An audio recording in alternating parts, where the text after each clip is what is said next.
Welcome. Are you ready for some spine-tingling scary stories tonight? In this video, we'll explore terrifying horror tales and paranormal mysteries that will leave you on edge. Before we dive in, be sure to hit that like button and subscribe for more creepy bedtime stories and eerie adventures every week. I'd love to know where you're watching from. Drop a comment below and let me know. Now sit back, relax to the sound of rain, and prepare yourself for a haunting story that starts in an attic filled with unsettling secrets. Story 1, The Text from the Shadows. Help me. Dot. The message flashed on my phone just as I was about to shut down for the night. I froze. The words seemed to crawl across the screen, sending a chill down my spine. For 3 long years, I had been searching for my brother Jake, who disappeared without a trace. Sleepless nights, endless investigations, and countless dead ends had left me hopeless. But now this message, this tiny spark of hope, had reignited something I had buried deep inside. And it came from the number I had never deleted, the one I kept as a reminder of him. With trembling hands, I typed back, "Jake, is it really you? Where are you?" Seconds stretched into what felt like hours as I waited for a response, the silence almost suffocating. The phone finally buzzed in my hand, jolting me out of my thoughts. "I'm in a basement. They won't let me go. Please hurry, Dot." My heart pounded. Jake was alive, but he was in danger. Without thinking, I grabbed my jacket and keys and rushed out the door. The streets blurred past as I sped to a place from our past, a diner we used to hang out at. Jake and I were inseparable growing up, and this diner was where we shared laughs over fries and milkshakes. But now, as I pulled into the parking lot, the familiar place seemed drenched in an ominous air. I pushed open the door, the bell jingling as the scent of old coffee and grease hit me. "Can I help you?" the waitress asked, her voice indifferent. "I'm looking for my brother, Jake. He used to come here. Have you seen him?" I asked desperately. She frowned, her eyes narrowing as she seemed to think. "Jake, can't say I remember, but you might want to try the bar down the street. He might have been there, Dot." With a quick thank you, I hurried back to my car and drove to the bar she mentioned. The place was dimly lit and filled with shadows that seemed to move in sync with the low, buzzing chatter. My pulse quickened as I scanned the room for any sign of Jake. I approached the bartender, my voice shaking with urgency. "I'm looking for my brother, Jake. He's been missing for years. Have you seen him?" The bartender wiped his hands on a rag, his gaze skeptical. "Can't say I have, but you might want to check the alley out back. Not everyone leaves through the front door, if you catch my drift, Dot." A cold knot formed in my stomach, but I had to follow this lead. I pushed through the crowded bar and into the narrow, dimly lit alley behind it. The air was thick with the scent of damp trash, and shadows stretched across the walls. "Jake?" I called, my voice barely above a whisper. Suddenly, a figure emerged from the darkness, but it wasn't Jake. It was a girl, no older than 16, with wide, terrified eyes and dirt-streaked cheeks. She was shaking, her hands clutching her arms tightly. "Help me," she whispered, her voice cracking. "They're keeping people in the basement. Please, you have to help Dot." My mind reeled, but I couldn't ignore the urgency in her voice. I had to find Jake, and this girl might be the key to where he was. "Where's the basement?" I asked, gripping her arm gently. She pointed across the street to a decaying, nearly forgotten building. "In there. But we have to move fast. They'll be back, Dot." Without another word, I took her hand, and we ran across the street toward the building. It loomed in front of us, dark and ominous, as if the very walls were keeping secrets. The door creaked open as we stepped inside. My flashlight flickered, casting long shadows on the peeling wallpaper and dust-covered furniture. Every step echoed through the empty halls.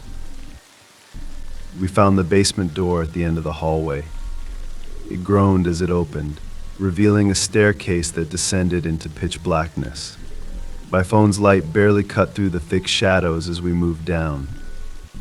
The air grew colder, and the stench of mold and dampness filled my lungs. At the bottom of the stairs, I heard a faint, muffled cry. "Jake?" My voice cracked as I called out.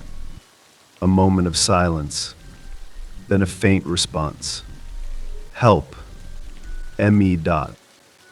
I rushed toward the sound, my heart racing. I stopped in front of a metal door, pounding on it. "Jake, I'm here. Hold on."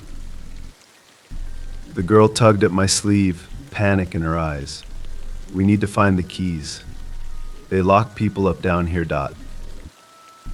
We raced back upstairs, searching through the dust-covered drawers in a nearby office.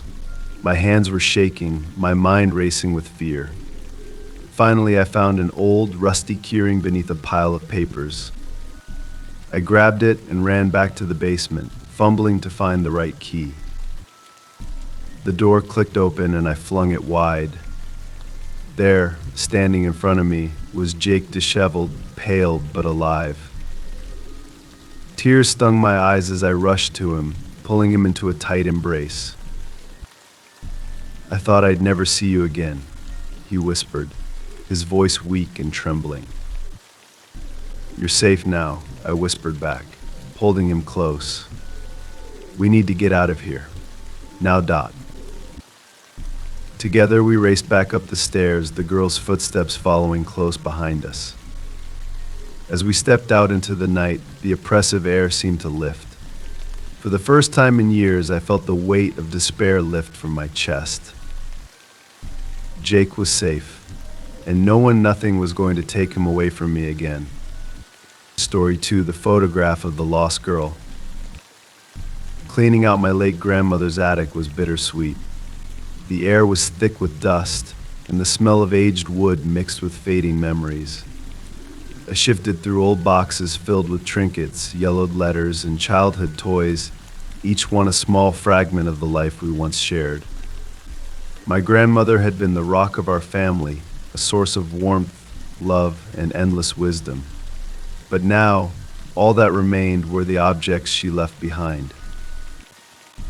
Amidst the clutter, I found something strange, an ornate box tucked away in the far corner, hidden beneath a pile of old blankets. Its intricate carvings immediately caught my attention. Curiosity tugged at me as I wiped away the dust and opened it. Inside, there were old photographs, faded snapshots of family gatherings and holidays, smiles frozen in time. But one photo, in particular, made my heart skip a beat. I pulled it out slowly, examining it carefully. The girl in the photo looked exactly like me, same dark hair, same dimpled smile, same eyes. But the date written on the back in my grandmother's handwriting sent a chill down my spine. 1997. The day I went missing, dot. I sat down hard, my mind racing. How could this be? I was 5 years old when I disappeared for 3 long days. The memory of that time had always been a hazy blur, scattered fragments of fear and confusion. The frantic search parties, my parents' terrified faces. I barely remembered any details from those lost days. But now, this photo was in front of me. The girl who looked exactly like me was standing in a sunlit field, carefree and smiling. Who was she? How did my grandmother have this photo? I flipped the picture over again, looking closely at the handwriting. Found her playing near the old barn, it read. The old barn. The place where my grandmother always said she had spent her childhood. A place filled with stories of adventure and mystery. I hadn't been there in years, but something about the photo compelled me to go. I had to know what happened. The drive to the barn was short, but the weight of what I was about to uncover pressed down on me with every passing mile. When I arrived, the sight of the place struck me with a wave of nostalgia.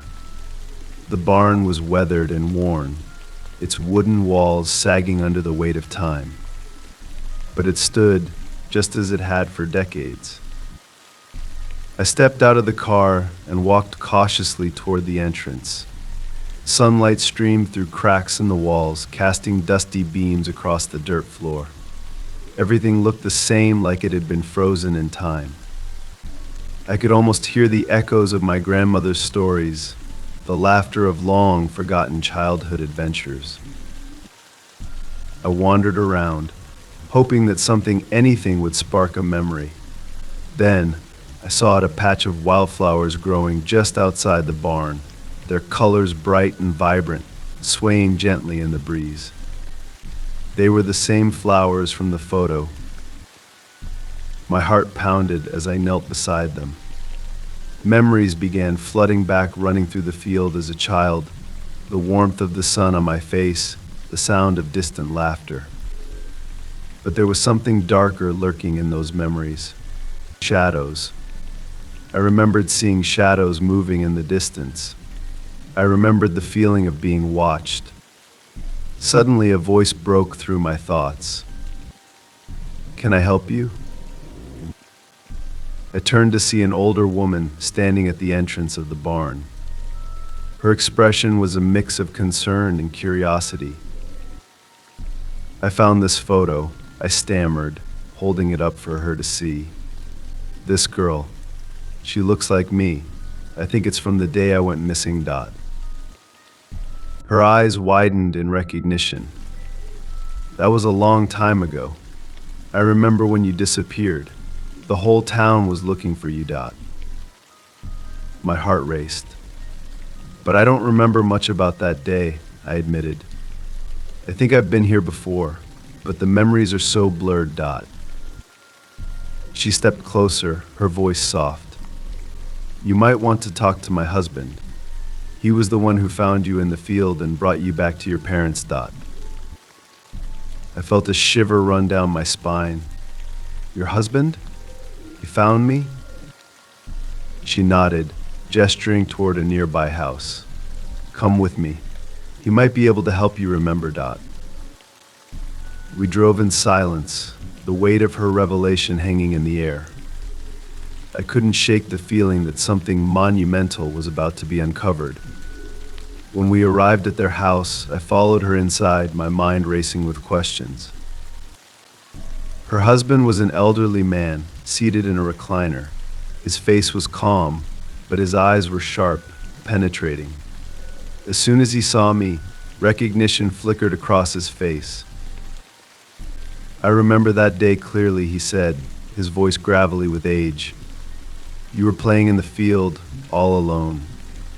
I found you standing there like you were lost but not scared." I leaned forward, desperate for more details. "How did I get there? What happened to me?"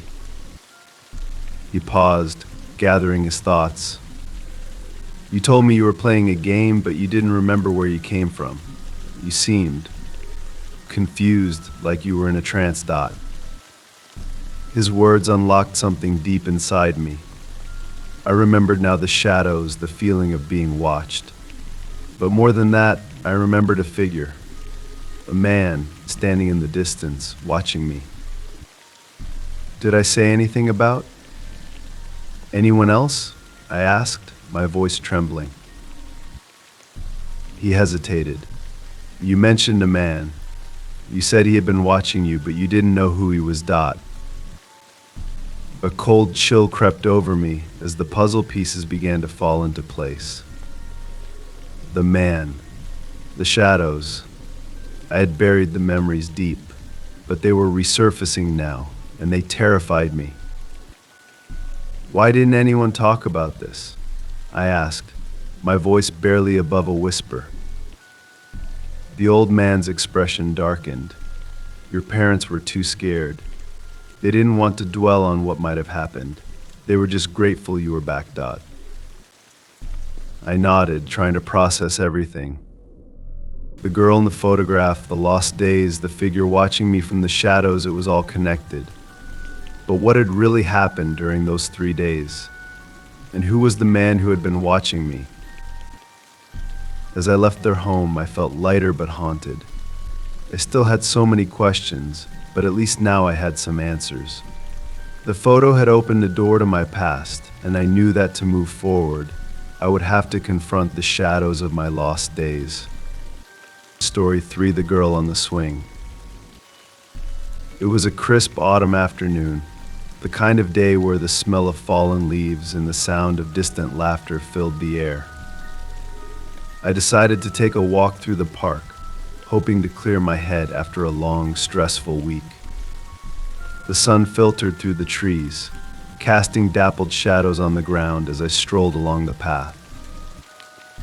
As I walked, I noticed a little girl sitting alone on a swing, her head bowed and her hands idly twirling the wood chips beneath her feet. There was something off about her, detached from the happiness that seemed to surround the park. I approached cautiously. "Hey there," I said softly, crouching down to her level. "Are you okay?"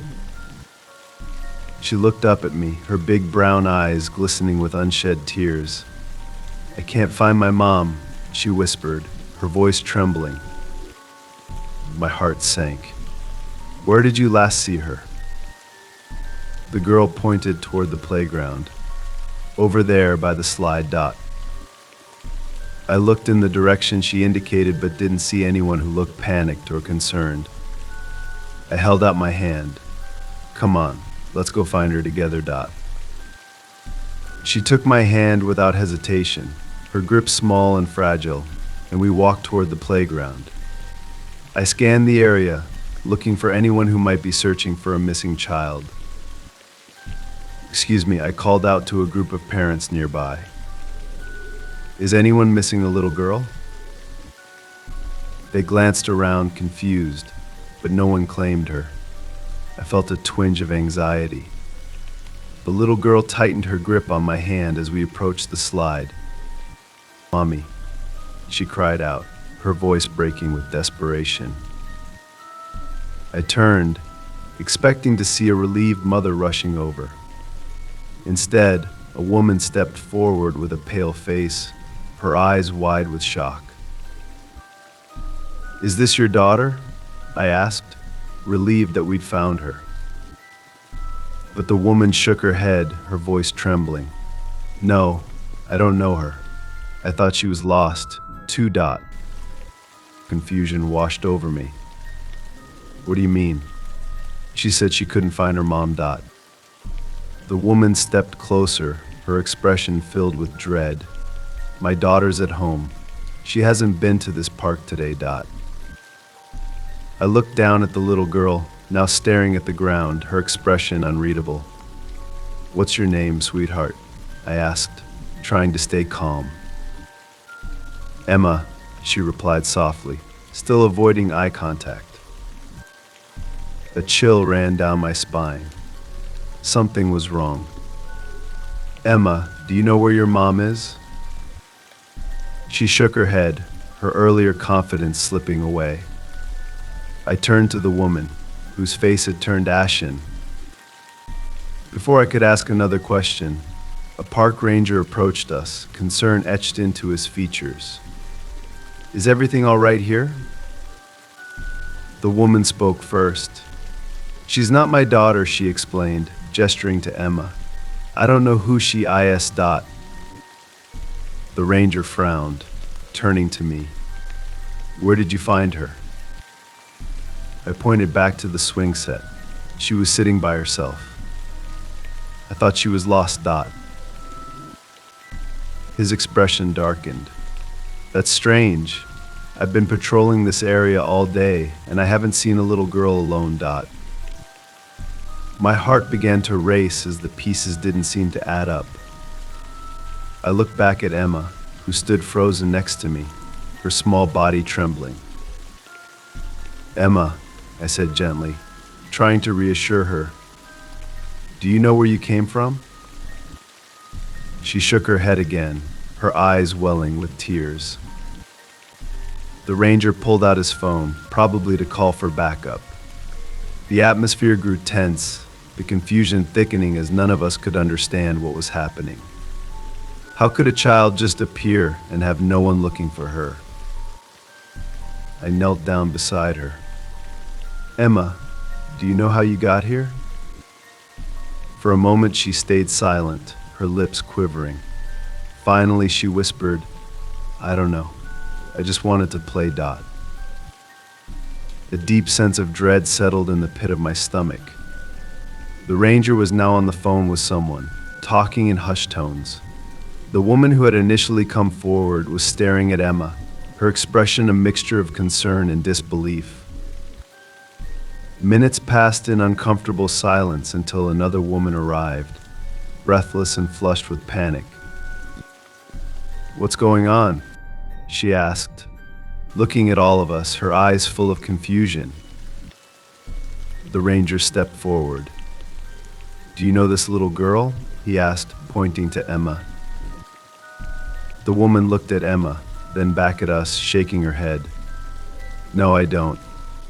But I'm supposed to meet my daughter here soon, Dot. The situation felt more bizarre with every passing second.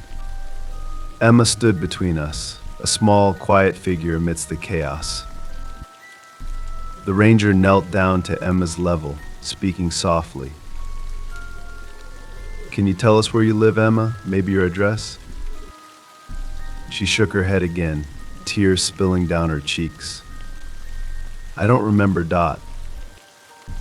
I felt my heart ache for her. Something was deeply wrong, and I didn't know how to help. The ranger glanced at me, and I could see the unease in his eyes. We're going to need to bring her to the station, he said quietly.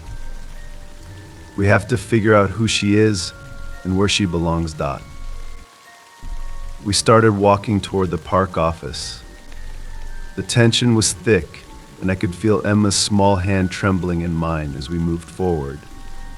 The park, once filled with laughter and joy, now felt eerily quiet, as if the trees themselves were watching us. Inside the office, another ranger met us and started taking notes. What's the situation? He asked, looking over at Emma. She claims she's lost, but no one here recognizes her, the first ranger explained. The second ranger knelt down next to Emma. What's your name again, sweetheart? Emma, she whispered, her voice barely audible. Do you remember anything about your home? Your parents? He asked, his voice gentle. She shook her head, tears streaming down her face. Then, the door swung open and a woman rushed in. Her hair was disheveled, her face pale with panic. I'm looking for my daughter, she cried, her voice thick with desperation. The ranger stepped forward, a wave of relief washing over his face. Is your daughter named Emma? The woman's eyes widened, her face flooded with emotion. Yes, where is she? I turned to look at the little girl at my side, but something was wrong. Emma didn't move. She didn't look at the woman. She just stood there, staring at the ground, her expression unreadable. The woman rushed over, pulling Emma into a tight embrace. Oh, sweetheart, I've been so worried. I thought I'd lost you. But Emma didn't react. She let the woman hug her, but she remained completely still, as if she wasn't even there. As I watched them, a strange thought crept into my mind, sending a chill down my spine. Was Emma really lost? Or had she been waiting for something else all along? Story 4, The Whispering Mirror. When we moved into the old house, I didn't think much of the strange things people said about it. My family had always wanted to live somewhere quiet, a place where we could slow down and breathe. So when we found a large, old house in the countryside for a steal, it seemed perfect. The fact that it had stood empty for years didn't bother us much. The house was beautiful, even if it needed some repairs. It had high ceilings, wide windows, and a huge garden where my younger sister, Lily, loved to play. But there was something about it, something that made me uneasy, even from the first day. It wasn't the creaking floors or the drafts that sent shivers down my spine. It was the mirror. In the upstairs hallway, at the end of a long, dark corridor, hung an old, oval-shaped mirror. It was large and ornate, the kind you'd expect to see in a Victorian mansion. Its frame was intricately carved with strange patterns, almost like faces trapped within the wood. From the moment I laid eyes on it, I felt unsettled. At first, I tried to ignore the feeling. I told myself it was just my imagination, that moving into a new place always takes some getting used to. But something was wrong with that mirror. It didn't reflect things the way it should. It started small at first. I noticed little things, like how the mirror seemed to hold onto your reflection for just a second too long after you walked away. I would catch glimpses of myself out of the corner of my eye, even when I wasn't standing in front of it. One night, as I was passing by the hallway, I glanced at the mirror out of habit. The hallway behind me was dimly lit, but in the mirror, the reflection showed something else. The hallway seemed darker, almost shrouded in shadows, and for a split second, I thought I saw a movement, a shadow darting across the glass, vanishing before I could make sense of it. I stopped, turning around to check the hallway behind me, but it was empty. I stared at the mirror again, trying to convince myself that it was just a trick of the light. "It's just your mind playing games," I whispered to myself, backing away. But that night I had a strange dream. I was standing in front of the mirror, but the reflection staring back wasn't mine. It was someone else, someone who looked like me, but wasn't me. She had my face, my eyes, my hair, but her smile was too wide, her eyes too dark, and she was whispering something I couldn't understand. I woke up drenched in sweat. The image of that twisted smile burned into my mind. Things got worse from there. My sister, Lily, started talking about the mirror too. One afternoon, I found her sitting in front of it, her little face pale as she stared at her reflection. "Lily, what are you doing?" I asked, kneeling beside her. She didn't answer for a moment, just kept staring at the glass. Finally, she whispered, "She's talking to M.E. Dot." A chill ran down my spine. "Who's talking to you?" Lily turned to me, her eyes wide and frightened. "The girl in the mirror. She says she wants to come out, Dot." My stomach twisted. "Lily, stop it. It's just a mirror, Dot." But she shook her head. "No, she's real. She told me her name is Evelyn, and she's stuck in there, Dot." I didn't know what to say. I took her by the hand and pulled her away from the mirror, telling her not to play there anymore. But the damage was already done. That night, the whispering started. I was lying in bed, the house quiet, when I heard it, a soft, barely audible whisper, like someone was speaking just beyond the door. I sat up, heart pounding, and strained to listen. "Let me out, Dot, Dot, Dot." The words were faint but unmistakable. I bolted out of bed and rushed to the hallway. The whispering grew louder as I approached the mirror. "Let me out. Please, Dot, Dot, Dot." My hands trembled as I reached for the mirror, feeling the cold surface beneath my fingertips. The whispering stopped. I stood there, staring at my reflection, waiting for anything to happen. Suddenly, my reflection began to shift. My face twisted into a grotesque smile, and the eyes staring back at me were not mine. They were dark, empty, filled with malice. The whispering returned, louder now, and I could finally make out the words. You can help me. Let me out, Dot. I stumbled back, heart racing, but I couldn't tear my eyes away. My reflection, no, Evelyn was smiling, her hands pressed against the glass as if she were trying to break through. Let me out, Dot, Dot, Dot, she pleaded again, her voice more insistent. I shook my head, backing away from the mirror. No, I can't, Dot, Dot, Dot. The reflection's smile faded, replaced by a look of anger, then fury. The mirror shook violently, and I could hear the sound of glass cracking. I ran. The next morning, I told my parents everything. They listened, but I could see the skepticism in their eyes. They thought I was imagining things, that maybe the stress of the move had gotten to me.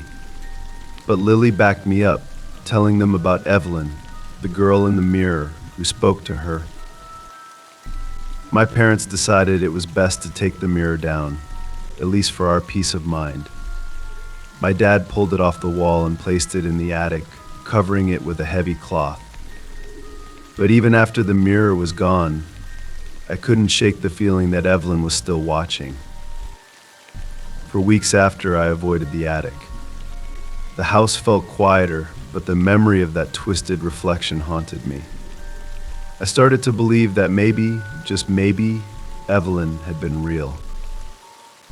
But then, one day, while I was home alone, I heard it again, the faint whispering. Let me out, Dot, Dot, Dot. I froze, staring up at the ceiling, where the attic was. I knew then that Evelyn was still there, waiting. Story 5, the house that called my name. It had been years since I last visited the small town where I grew up. Life had pulled me away, and I hadn't thought much about it until I received the letter. It was from my aunt, Martha, informing me that the house I grew up in had been abandoned after my parents passed away. She said it had been sitting empty, waiting for someone to claim it. The letter brought back a flood of memories, good ones, but also those that were dark and unsettling. That house had always felt like a place of secrets, the place where shadows seemed to move just beyond the edge of your vision. As a child, I had vivid nightmares about the house, but those fears faded as I grew older and moved away. Now, with my parents gone, I couldn't shake the feeling that the house was calling me back. I decided to return to the town and see the house for myself. Driving through the familiar roads, I felt a strange mix of nostalgia and unease. The closer I got to the house, the heavier the air seemed to grow, as if something was waiting for me.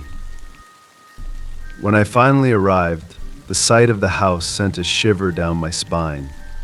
It hadn't changed at all. The same crooked shutters, the same weathered front porch, even the same eerie silence that hung in the air. But there was something different about it now, a sense of abandonment, like the house had been forgotten by time itself. I parked the car and stood in front of the house for a moment, taking it all in. Then, with a deep breath, I made my way to the front door. It creaked open easily, the sound echoing through the empty hallways. Stepping inside felt like stepping into a memory. The familiar scent of old wood and dust filled my lungs as I walked through the house. Everything was as it had been, furniture draped in white sheets, paintings hanging crooked on the walls, and the grandfather clock in the corner that hadn't worked in decades. As I walked through the house, I felt an odd sensation, as if the walls themselves were watching me. The hairs on the back of my neck stood up, but I told myself it was just nerves. I made my way to the living room, where the large bay window looked out onto the overgrown garden. I stood there for a while, lost in thought, when I heard it. Liam ... I froze. My heart pounded in my chest as I slowly turned around, scanning the empty room. The voice had been faint, barely a whisper, but unmistakable. Someone had called my name. But the house was empty. I was alone. I swallowed hard and told myself it was just the wind, or maybe my imagination. But deep down, I knew better. That voice had sounded too real, too familiar. I decided to check the rest of the house. Maybe someone was inside. Maybe I wasn't as alone as I thought. I moved cautiously down the hallway, my footsteps echoing in the silence. The house felt colder now, as if a chill had settled into the very walls. I reached the staircase and began to climb, the wooden steps creaking beneath my weight. At the top of the stairs was the door to my old bedroom. I hesitated for a moment before reaching for the doorknob, my hand trembling slightly. When I pushed the door open, I was hit with a rush of cold air. The room was just as I had left it, my old bed, the faded wallpaper, the bookshelf filled with dusty books I hadn't touched in years. But there was something else, something new. In the corner of the room stood a mirror I didn't recognize.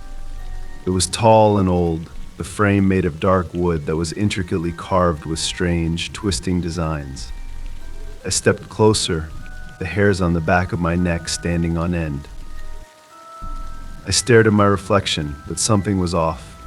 My face looked different, pale, almost ghostly. In my eyes, there was something in my eyes that I couldn't place, something dark and hollow. Suddenly, the voice came again. Liam ... This time it was louder, clearer, like someone was standing right behind me. I whipped around, but there was no one there. My breath came in short, shallow gasps as I backed away from the mirror, my heart racing. I hurried out of the room, down the stairs, and back into the living room, but the sensation of being watched only grew stronger. I could feel eyes on me unseen, but there. The house felt alive, and it didn't want me to leave. I tried to calm myself down, convincing myself that it was just the memories of this place getting to me. But then the door slammed shut behind me, and the house went completely silent.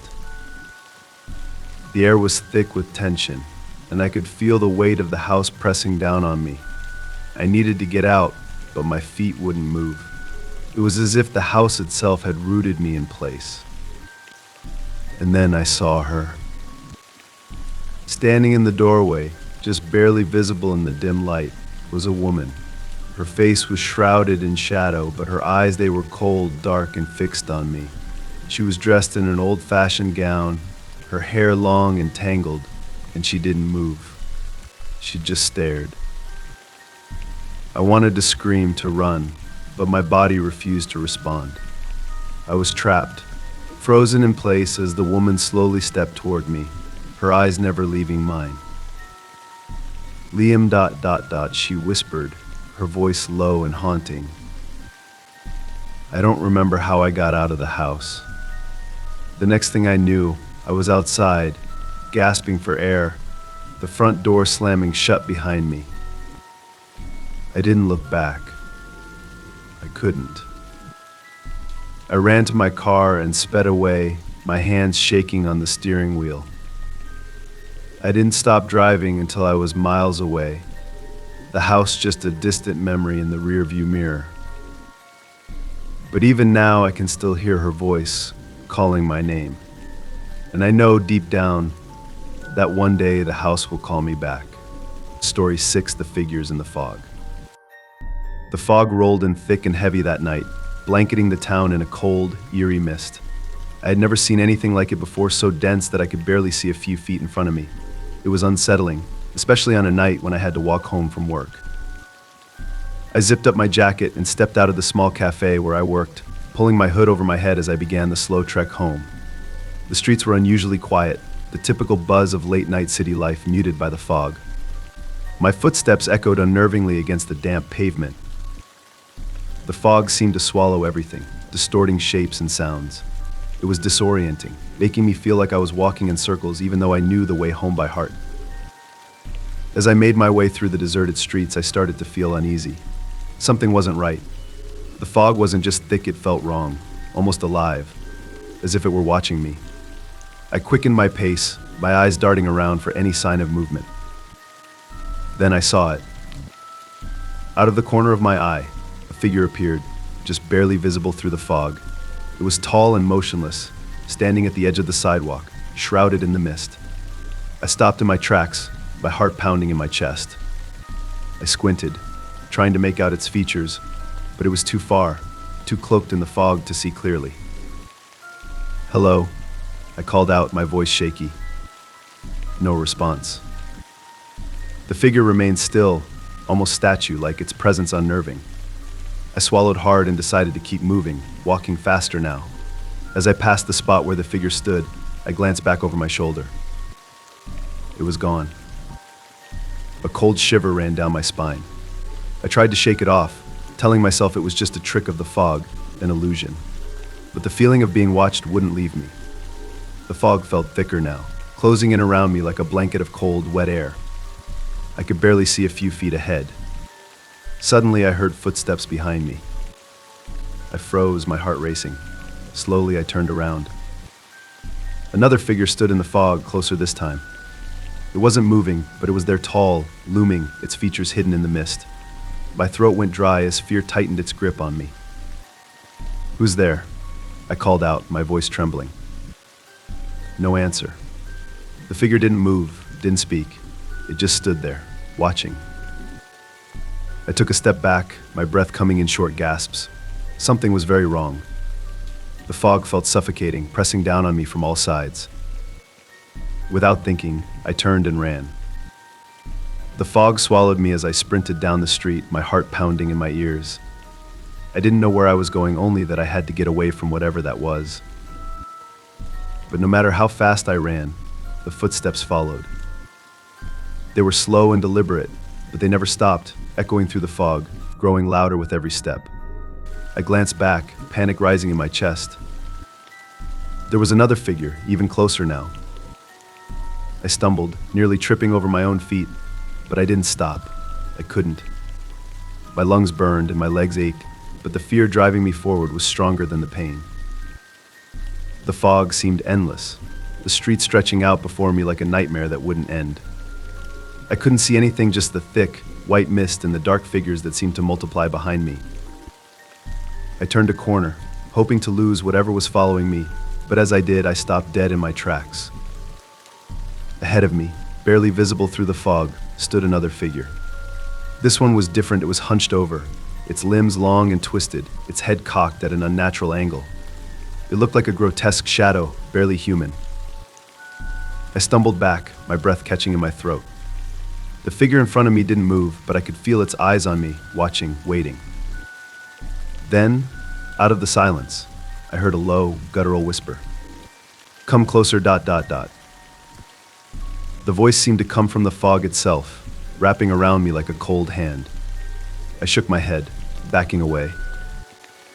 "Come closer ... the voice repeated, more insistent now.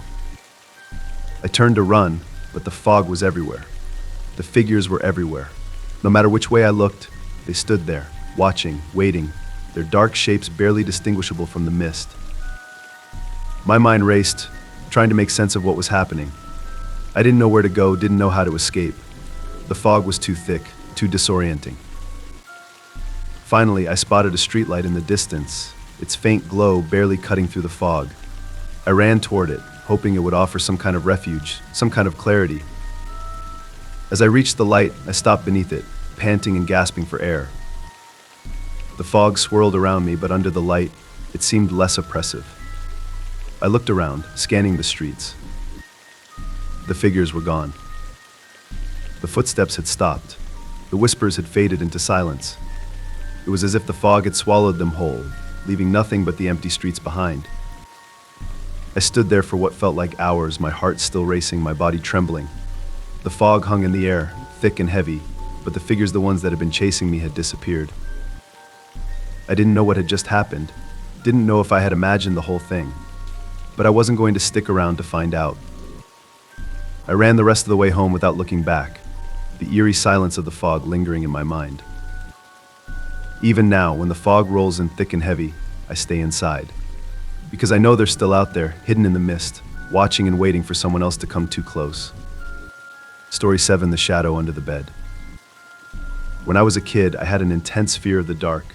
Every night, I would beg my parents to leave the hallway light on, just enough to keep the shadows from creeping into my room. But no matter how many lights were left on, there was always one place that terrified me more than anything else: the space under my bed. It wasn't just an ordinary childhood fear. There was something different about it. I could never shake the feeling that something was down there, watching me from the shadows. I would lie awake at night, my heart pounding, too scared to dangle a foot off the side of the bed, terrified that something might grab me. My mom always reassured me it was just my imagination. "There's nothing under your bed, honey," she'd say, tucking me in and kissing my forehead. "You're safe, Dot." But I never felt safe. It started when I was about 8 years old. One night, as I lay in bed staring at the ceiling, I heard a faint noise, a soft shuffling sound, like something moving under the bed. I froze, my breath catching in my throat. For a few moments I listened, hoping it was just the house settling or the wind outside.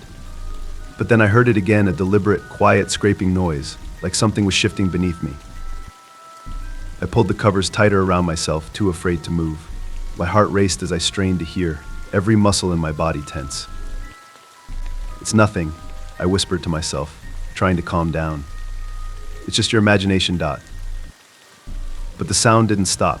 It grew louder, more insistent, like whatever was under the bed was trying to get out.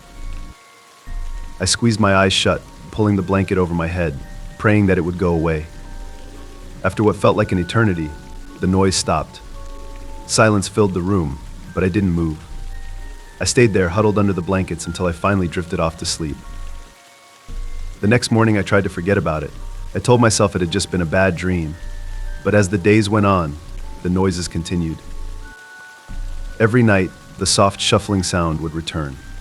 Sometimes it was so faint I could almost convince myself it wasn't real. But other times, it was loud enough that I was sure something was moving under my bed. I told my mom about it, but she just smiled and said, "It's just your imagination. There's nothing under there." She even lifted the blankets to check, showing me the empty space beneath the bed. But I knew better. One night I couldn't take it anymore. I had to know what was making the noise. As I lay in bed, the shuffling started again. My heart pounded and my hands shook as I slowly leaned over the edge of the bed, clutching the blanket in one hand. The air was thick with tension as I lowered my head, peeking over the side. For a moment, I didn't see anything, just darkness. But then, in the faint light from the hallway, I saw it. A pair of eyes glowing faintly in the shadows. I gasped, pulling back and scrambling to the other side of the bed. My heart raced, my breath coming in short, panicked gasps. The eyes disappeared as quickly as they had appeared, but I knew they had been there. Something was under my bed. I wanted to scream, to call for my parents, but my voice caught in my throat.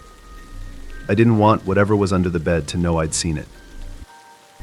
I sat there, frozen in fear, until exhaustion eventually took over, and I fell asleep. The next day, I tried to convince myself it hadn't been real, but I couldn't shake the image of those eyes, watching me from the darkness. I started avoiding my bedroom, making excuses to stay up late or sleep on the couch. My parents didn't understand. They thought I was just being difficult. But I knew the truth. One night, after weeks of sleepless nights, I decided I couldn't take it anymore. I needed to get rid of whatever was under my bed. I grabbed a flashlight from the kitchen and marched up to my room, determined to face my fear once and for all. As soon as I entered the room, I felt the oppressive weight of something watching me. The air was thick, almost suffocating, but I ignored it. I had to do this. I stood at the edge of the bed, my heart pounding in my chest, and knelt down slowly. The flashlight trembled in my hand as I clicked it on, shining the beam into the darkness beneath the bed. At first, I didn't see anything, just the usual clutter of old toys and forgotten clothes. But then, in the far corner, something shifted. The beam of the flashlight flickered as I tried to focus on the movement.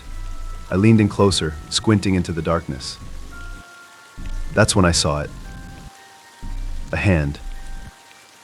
Thin, pale, and covered in dirt, the hand was curled into a fist, as if it had been reaching for something. My blood turned to ice. I couldn't move, couldn't breathe. I just stared, my mind struggling to comprehend what I was seeing. The hand twitched. I scrambled back, dropping the flashlight as I fell to the floor. My heart pounded in my ears, and a wave of nausea washed over me. The room spun as I scrambled to my feet, desperate to get out. I ran out of the room, slamming the door behind me.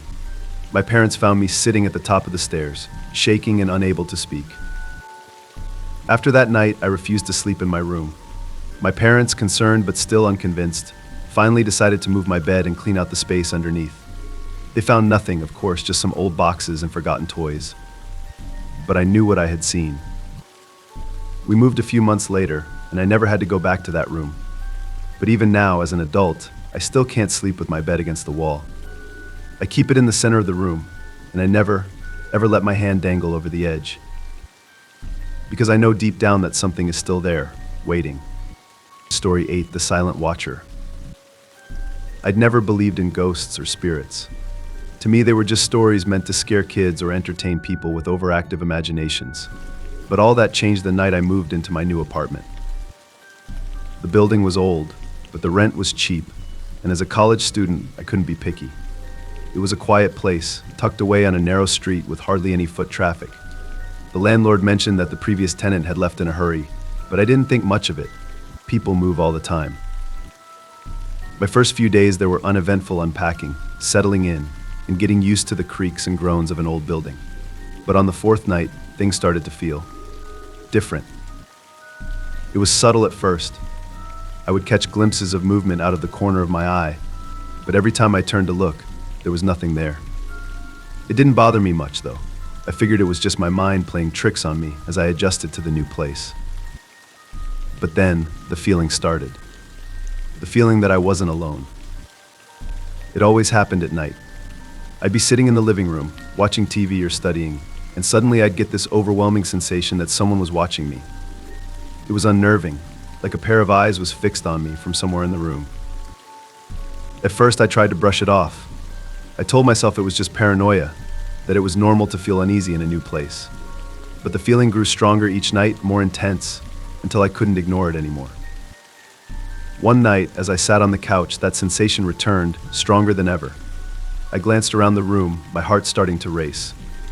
The apartment was small, just a living room, a kitchenette, and a bedroom, so it wasn't hard to scan the entire space in a few seconds. But I didn't see anyone.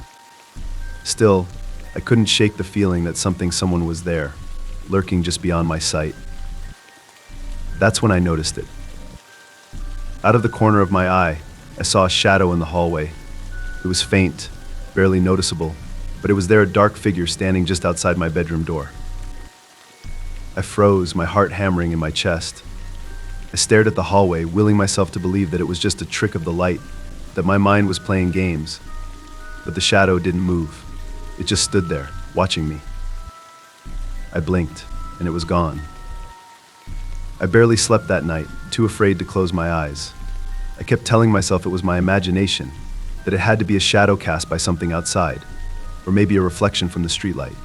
But deep down, I knew it wasn't. The next night, the same thing happened. I was sitting in the living room when that oppressive feeling of being watched settled over me like a heavy blanket. I looked toward the hallway, and there it was again, a shadowy figure standing in the same spot, just outside my bedroom. This time I didn't look away. I kept my eyes fixed on the shadow, refusing to blink, refusing to let it disappear. But the longer I stared, the more real it seemed. I could almost make out the shape of a person, a tall, thin figure, standing perfectly still. And then slowly the figure started to move. It stepped forward just a few inches, but enough to make my blood run cold. I scrambled off the couch, backing away toward the front door, my heart pounding in my ears. The figure didn't move again, it just stood there, half hidden in the shadows, as if waiting for me to do something. I didn't stick around to find out what.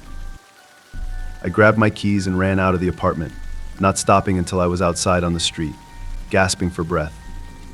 I looked up at the windows of my apartment, half expecting to see something peering down at me. But there was nothing. I stayed with a friend that night, too scared to go back to the apartment. I told her what had happened, but she just laughed it off, saying I'd been watching too many horror movies. but I knew it wasn't just my imagination. The next day, I returned to the apartment, hoping the daylight would make everything feel normal again. And for a while it did. I cleaned, went about my day, and tried to convince myself that I'd overreacted. But as soon as the sun began to set, the unease crept back in. By the time night fell, the feeling of being watched was unbearable. I decided I couldn't stay there anymore. I packed a bag, intending to leave and stay with my friend again. But as I stood in the living room, zipping up my bag, I heard a soft, barely audible sound. A whisper. It was so faint that I almost didn't hear it, but it was there. My breath hitched as I turned toward the hallway. Leave, ... The word was whispered, almost like a breath carried on the air. I froze, my entire body trembling. I didn't wait to hear it again. I grabbed my bag and bolted for the door. I never went back to that apartment. I called the landlord the next day and told him I was breaking the lease. When he asked why, I didn't know how to explain it. I just said I wasn't comfortable there. A few weeks later, I found out why the previous tenant had left so suddenly. The landlord let it slip during a conversation. The man who had lived there before me had complained about the same thing, feeling watched, hearing whispers at night. He'd even seen the shadowy figure standing in the hallway. But the worst part, he'd claimed the figure wasn't just watching him. It was waiting for him to fall asleep. Story 9: The lake that swallowed them. The lake was always quiet in the early mornings. The mist would hover just above the still water, making it look like the world ended at the horizon. It was peaceful, too peaceful, some might say. My friends and I used to come out to the lake every summer, spending our days swimming and fishing, and our nights telling ghost stories around the campfire. But that was before the summer of 2005, the summer when everything changed. It was supposed to be like any other trip, just a few of us, a weekend of fun by the lake. Mark, Sarah, Alex, and I had packed our bags and headed out to our favorite spot, the secluded little cove at the far end of the lake. No one ever went there, which made it feel like our own private paradise. The first day was perfect. We swam, cooked hot dogs over the fire, and laughed until our sides hurt. As night fell, we sat around the fire, trading the same old stories we'd been telling for years. But then, Mark brought up something new. "Did you guys ever hear about the lake legend?" he asked, poking the fire with a stick. Sarah rolled her eyes. "Come on, Mark, we've heard every ghost story about this place, ... Mark shook his head. "Not this one. It's not the typical haunted woods story. This one's different, ... Alex leaned in, intrigued. "All right, let's hear it, ... Mark glanced around, as if making sure no one else was listening, and lowered his voice. "There's a story that the lake takes people, ... We all looked at him, waiting for more. "There's this old tale that says people have disappeared around here for years, pulled into the water. No bodies, no traces, nothing. Just gone. And they say that if you're by the lake late at night, you can hear them calling for help, ... A chill ran down my spine, and I laughed it off nervously. "Sure, Mark. That's totally believable, ... But Mark wasn't smiling. "I'm serious. My grandfather used to tell me that when he was a kid, he saw someone vanish right in front of him. They were swimming, and then they were just gone, ... We all fell silent, the crackling of the fire the only sound in the stillness of the night. The next day, we joked about Mark's story, but there was an undercurrent of unease that we couldn't shake. We swam less and spent more time on the shore, avoiding the deeper parts of the lake. That night, after another campfire, we all turned in for bed. The others fell asleep quickly, but I couldn't shake the feeling that something was off. I lay there in my sleeping bag, staring up at the stars, when I heard a faint sound, like someone whispering my name. I sat up, straining to listen.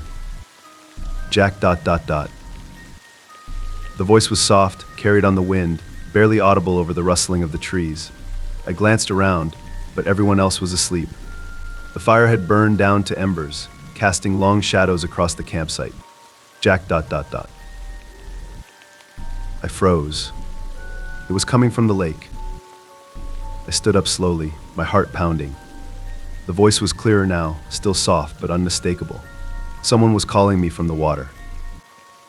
I grabbed a flashlight and crept toward the edge of the lake, the beam cutting through the mist that had settled over the water. The lake was calm, the surface smooth like glass. But there was something in the middle of the water, a shape, barely visible through the fog. It looked like a person. My breath caught in my throat as I stepped closer, my feet sinking into the wet sand at the edge of the water. "Hello," I called, my voice trembling. The shape didn't move. It just floated there, half submerged in the water, staring at me. I couldn't see its face, but I could feel its eyes on me, watching, waiting. The next thing I remember is Sarah shaking me awake. I was lying on the sand, my flashlight still clutched in my hand.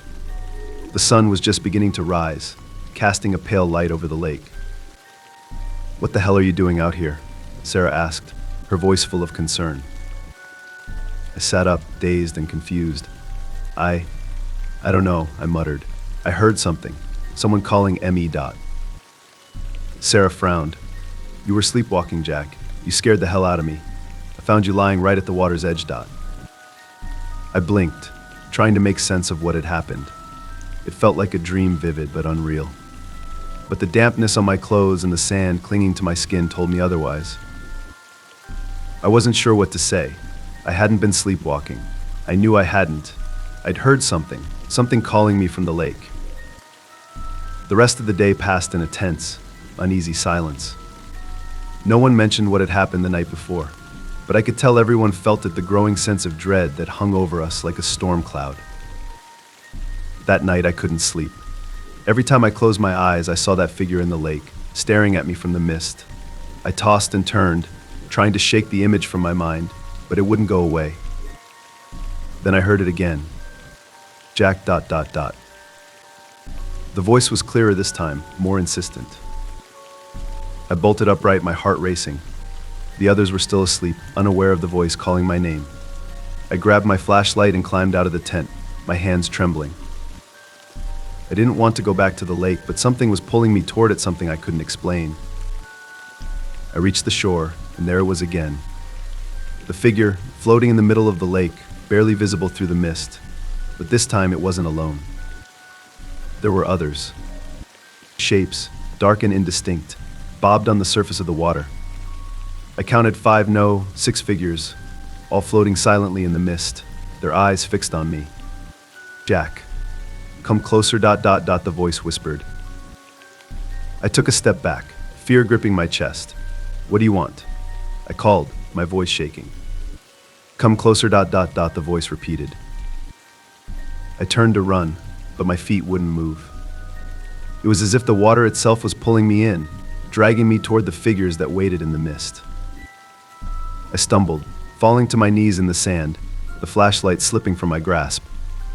The last thing I saw before everything went black was the figures, slowly rising out of the water, their faces pale and hollow. I woke up in the hospital 2 days later. The park ranger had found me on the shore, unconscious and barely breathing. They said I was lucky to be alive. But my friends Mark, Sarah, and Alex, they were gone. The authorities said they had drowned, pulled under by strong currents. But I knew better. The lake had taken them. And it was still calling for me. Story 10, The Man in the Window. When I was a kid, my room faced the street. I had a small window right above my bed, and on summer nights, I used to keep it open to let the cool air in. From my bed, I could see into the neighbors' houses, the streetlights casting long shadows across the sidewalks, and occasionally the flicker of passing cars. But there was one house across the street that always gave me an uneasy feeling. It was old and run down, the paint peeling off the siding, the windows covered with grime. No one ever seemed to go in or out, and I'd never seen anyone living there. It was just abandoned, or so I thought. One night I was lying in bed, trying to fall asleep. The soft breeze from the open window rustled my curtains, and the street was unusually quiet. I rolled over, glancing out the window, and that's when I saw him. In the window of the old house, standing perfectly still, was a man.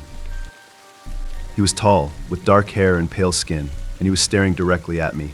His face was blank, expressionless, but his eyes, they were wide and dark, almost unnaturally so. I froze, my breath catching in my throat. He didn't move. He just stood there, staring at me from across the street. I tried to tell myself it was a trick of the light, that maybe I was imagining things, But when I looked again, he was still there, watching me from that grimy window. My heart pounded in my chest as I yanked the curtains closed, shutting out the eerie sight. I didn't sleep well that night. The next morning, I peeked through the curtains, half expecting to see the man still standing there. But the window was empty. The house was as silent and lifeless as ever, and I started to convince myself that it had just been a bad dream. But then, the next night came. I was in bed again, the window slightly open, the cool night air drifting in. I didn't want to look, but something inside me told me I had to. I rolled over and glanced out the window. The man was back.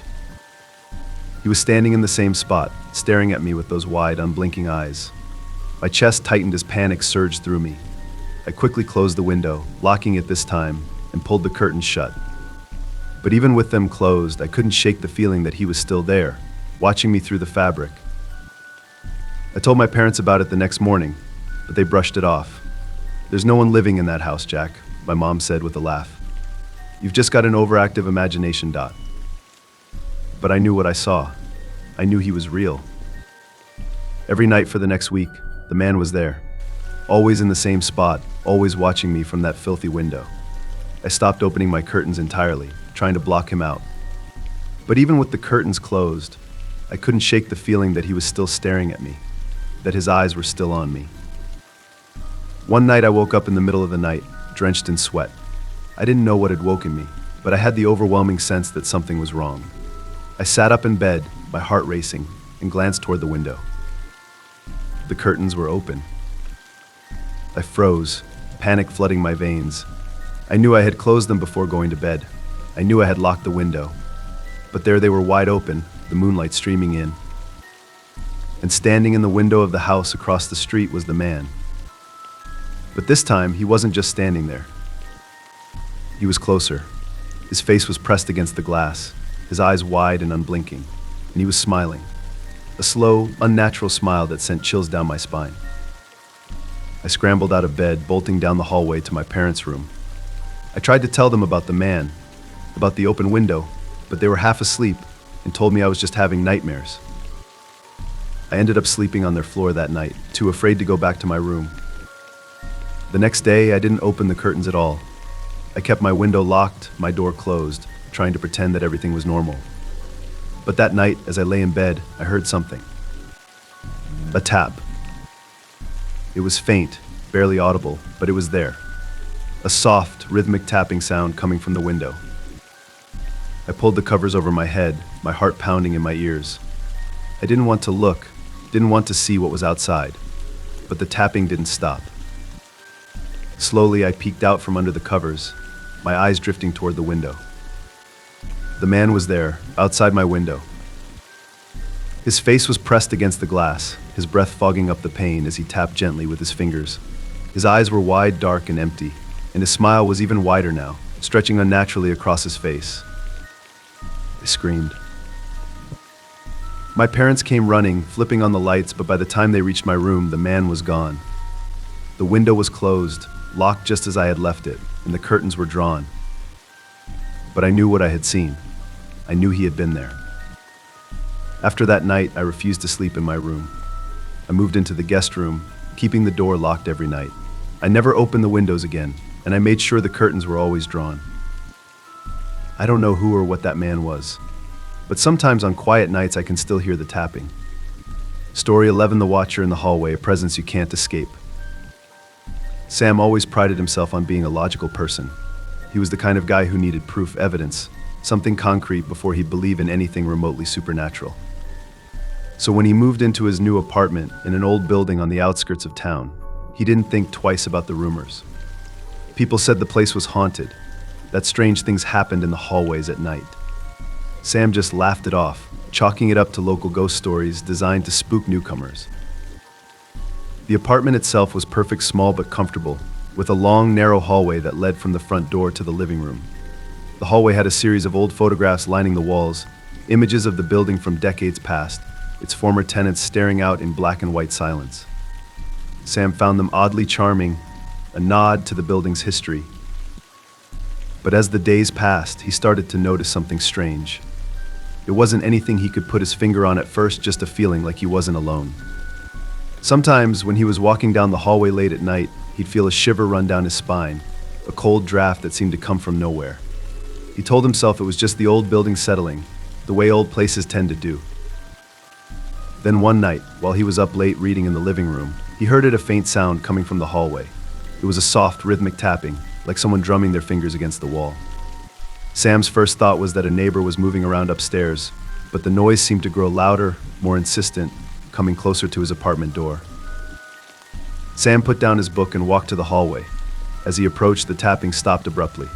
He stood there for a moment, straining to hear anything else, but all he could sense was the silence pressing in on him. With a shake of his head, he turned and headed back to the living room, convinced it was just his mind playing tricks on him. But that was only the beginning. The next night, as Sam was brushing his teeth, he glanced into the hallway mirror and saw a shadow standing at the far end of the hall. It was tall and thin, almost humanoid but not quite. Its limbs seemed elongated, twisted, like they were stretching toward him. He blinked, and the shadow was gone, the hallway empty, as if nothing had been there. Sam's pulse quickened as he stared into the empty space. He told himself it was just a trick of the light, maybe a shadow cast by the streetlights outside. But the image of that figure, its unnatural shape, was burned into his mind. He couldn't shake the feeling that he'd seen something real, something that wasn't supposed to be there. Determined to prove that he was just being paranoid, Sam set up a small camera in the hallway that night, pointing it directly at where he had seen the shadow. He hit record and went to bed, trying to convince himself that he'd find nothing but an empty hallway in the morning. When he woke up, Sam hesitated before checking the camera. He took a deep breath and pressed play, watching the footage scroll by on fast forward. For hours, nothing happened. The hallway remained still, bathed in the soft glow of the nightlight. And then, just after 3 a.m., the camera picked up something, a movement, a flicker in the darkness. The shadow reappeared, this time closer to the camera, its form more distinct. Sam felt his breath hitch as he saw the figure step out of the darkness, its head tilting slightly, as if observing the camera. It didn't move like a person, it seemed to glide, its limbs bending in unnatural angles, like a puppet on invisible strings. And then it did something that made Sam's blood run cold. It turned to face the camera directly, and though it had no visible features, Sam could feel its gaze, like it was looking right at him through the screen, as if it knew he was watching.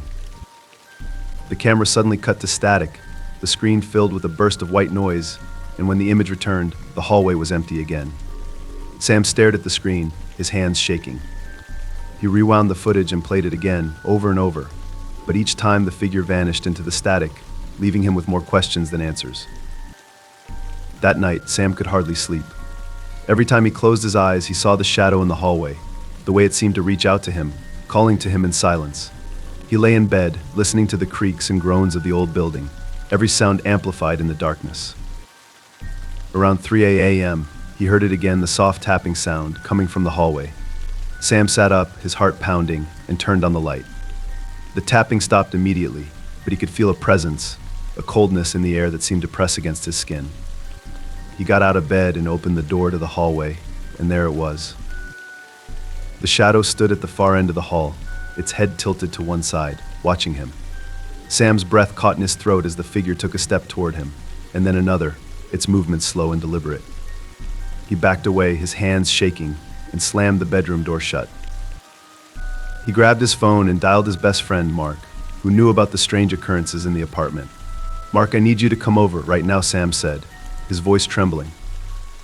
"There's something in my hallway. I don't know what it is, but it's here." Mark arrived within minutes, finding Sam pale and shaken at the apartment door. Together, they stepped into the hallway, Mark holding a flashlight.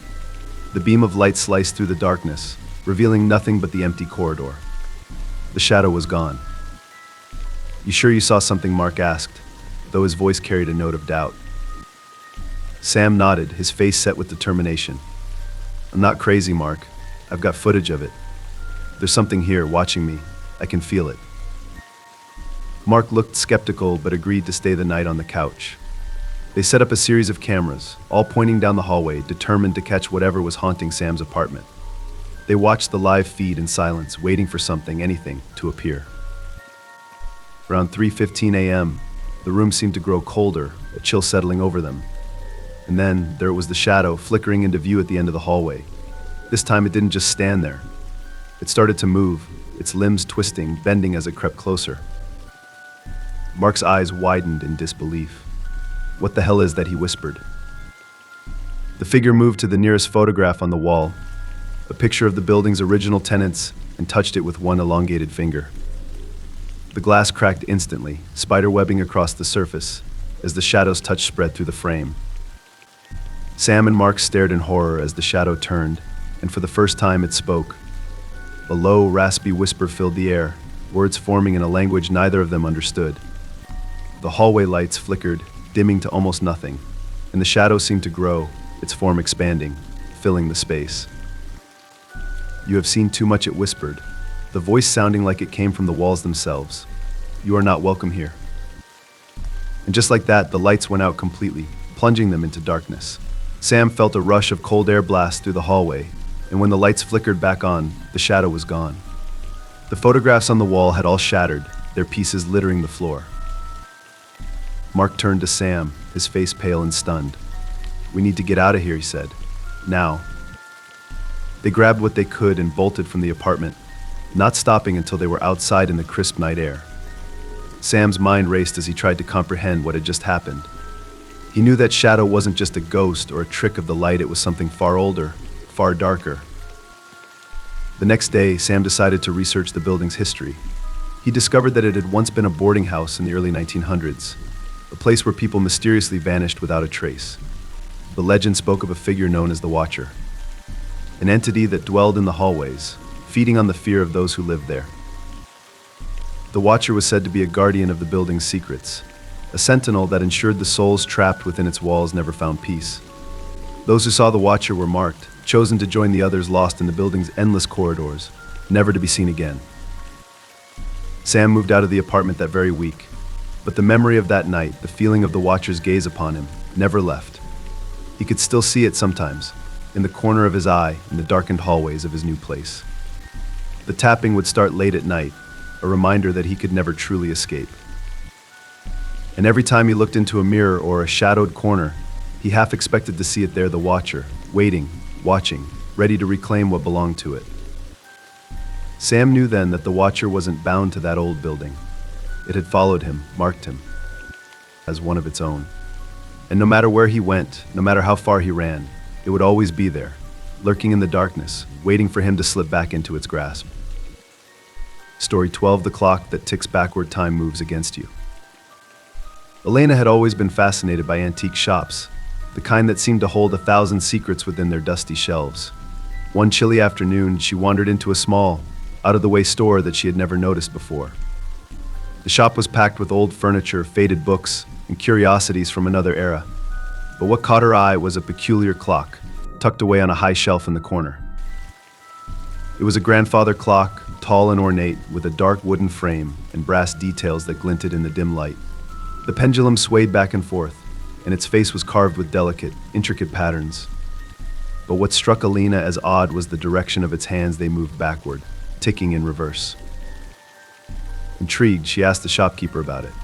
The old man's eyes seemed to darken slightly as he looked at the clock.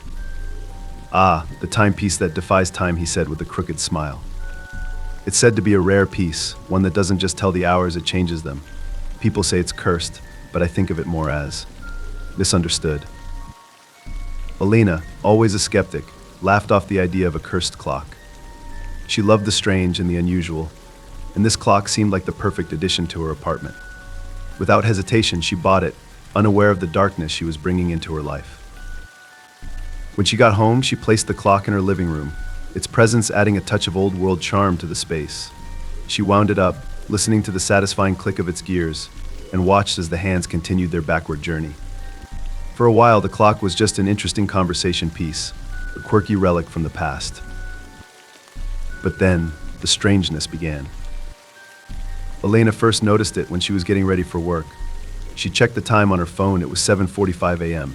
She glanced at the clock, and to her surprise, it showed 7:15 a.m., the hands ticking steadily backward. She laughed, thinking it must be stuck or malfunctioning, and went on with her day. But as the days went by, she started noticing more than just the odd time on the clock. Moments in her life seemed to rewind. One evening, as she was making dinner, she accidentally knocked over a glass of water. She watched in shock as the water spilled across the counter, only for it to suddenly draw back into the glass, as though the moment had reversed itself. She blinked, staring at the dry countertop, wondering if she was losing her mind. The incidents became more frequent. She would drop her keys, only to watch them rise back into her hand. Conversations she'd had with friends would suddenly reset, as if she'd never said a word. Elena tried to tell herself it was just her imagination, but deep down, she knew it had something to do with the clock.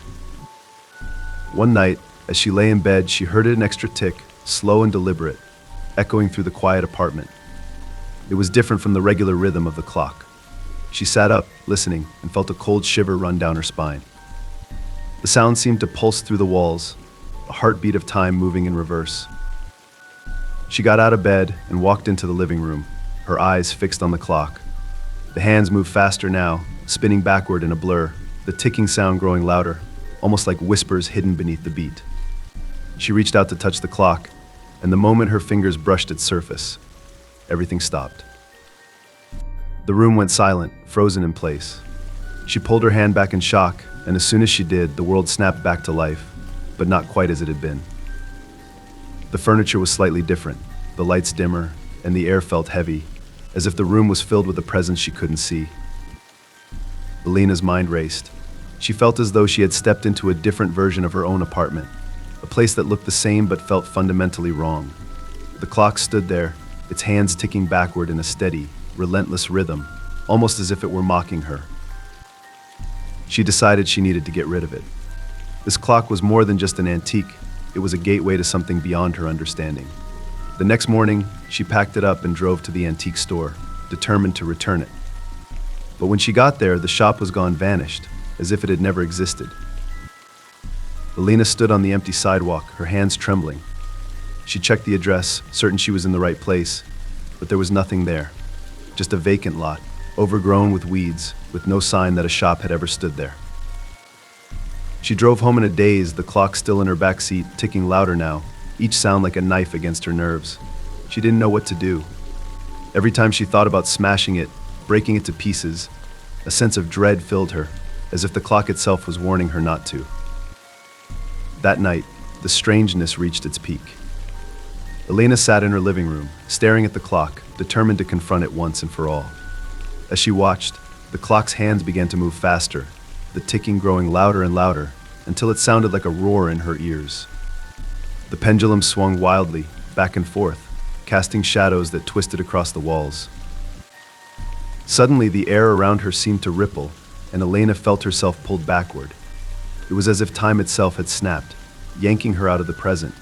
She found herself standing in her kitchen, holding the same glass of water she'd spilled days ago. But this time, the water didn't fall to the counter. It hovered in midair, droplets suspended like tiny orbs, before slowly moving back into the glass.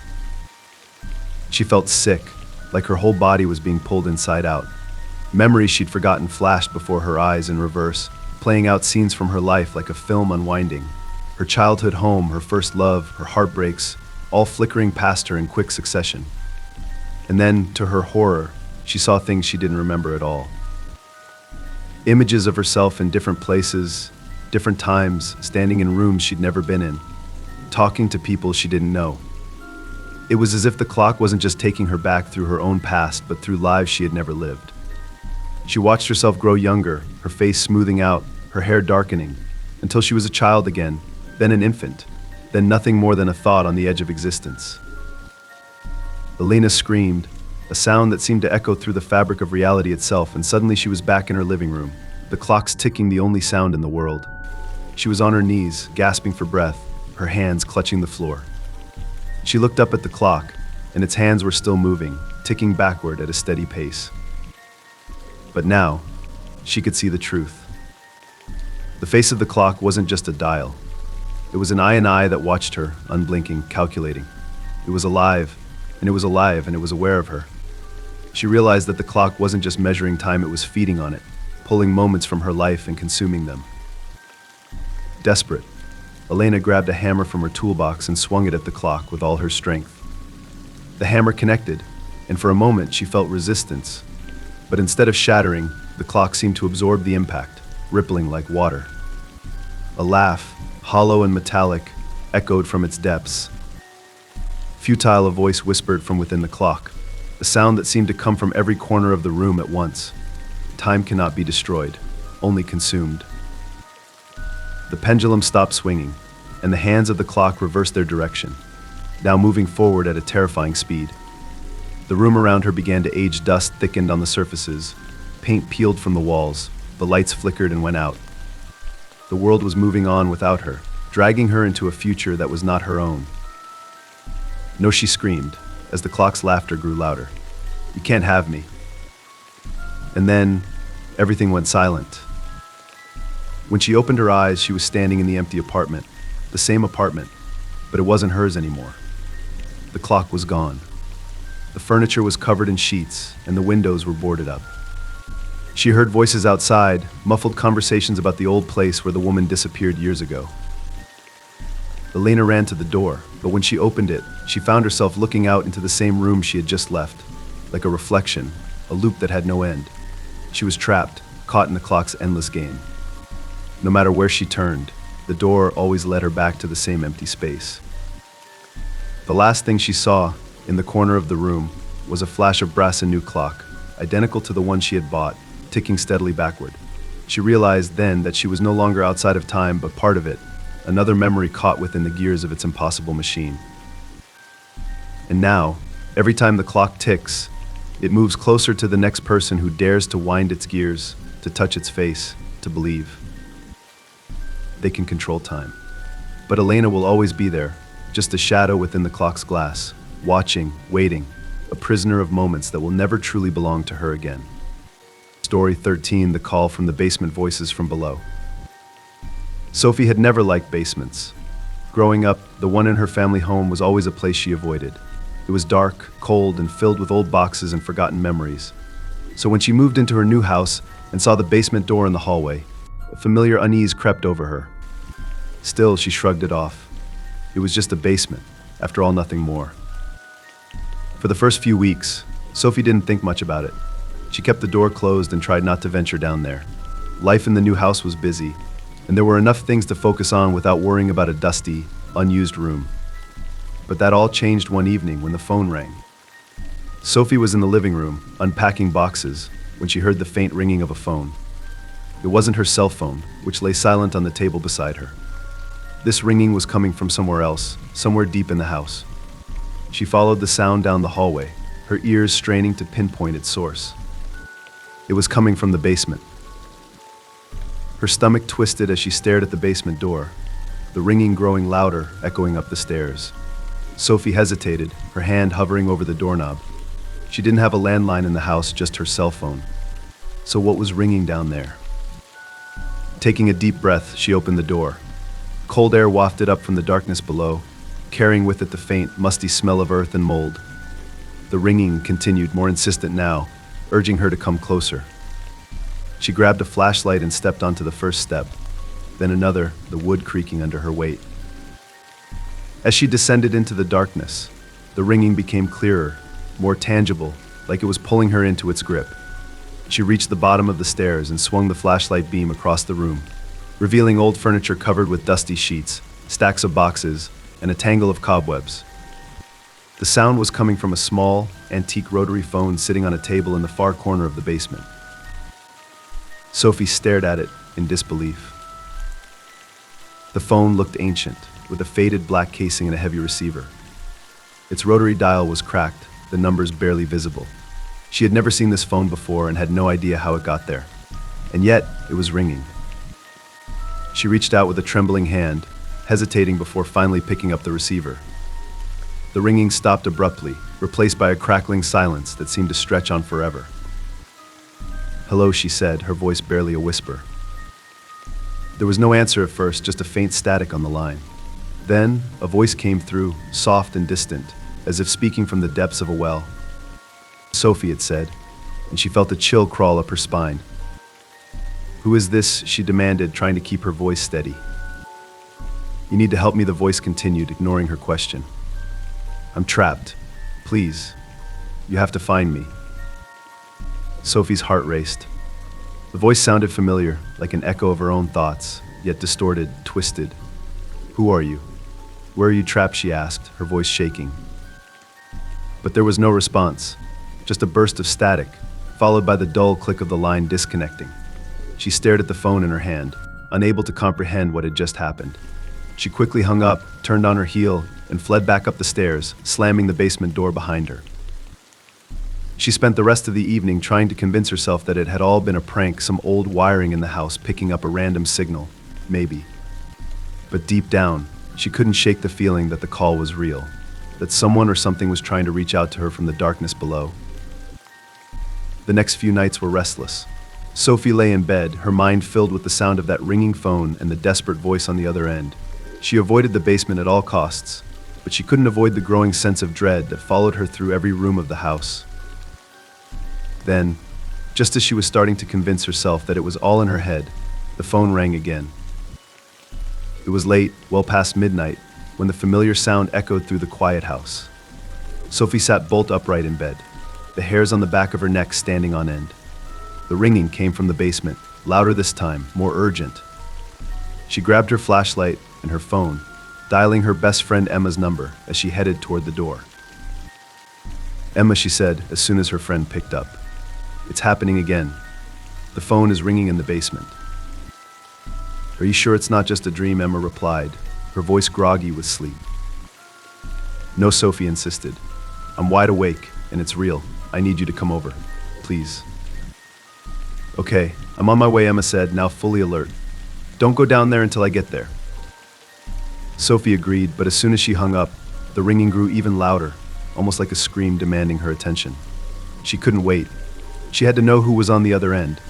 Before she could stop herself, she was at the basement door, opening it and descending the stairs once more. When she reached the bottom, the phone was already in her hand, the receiver cold against her skin.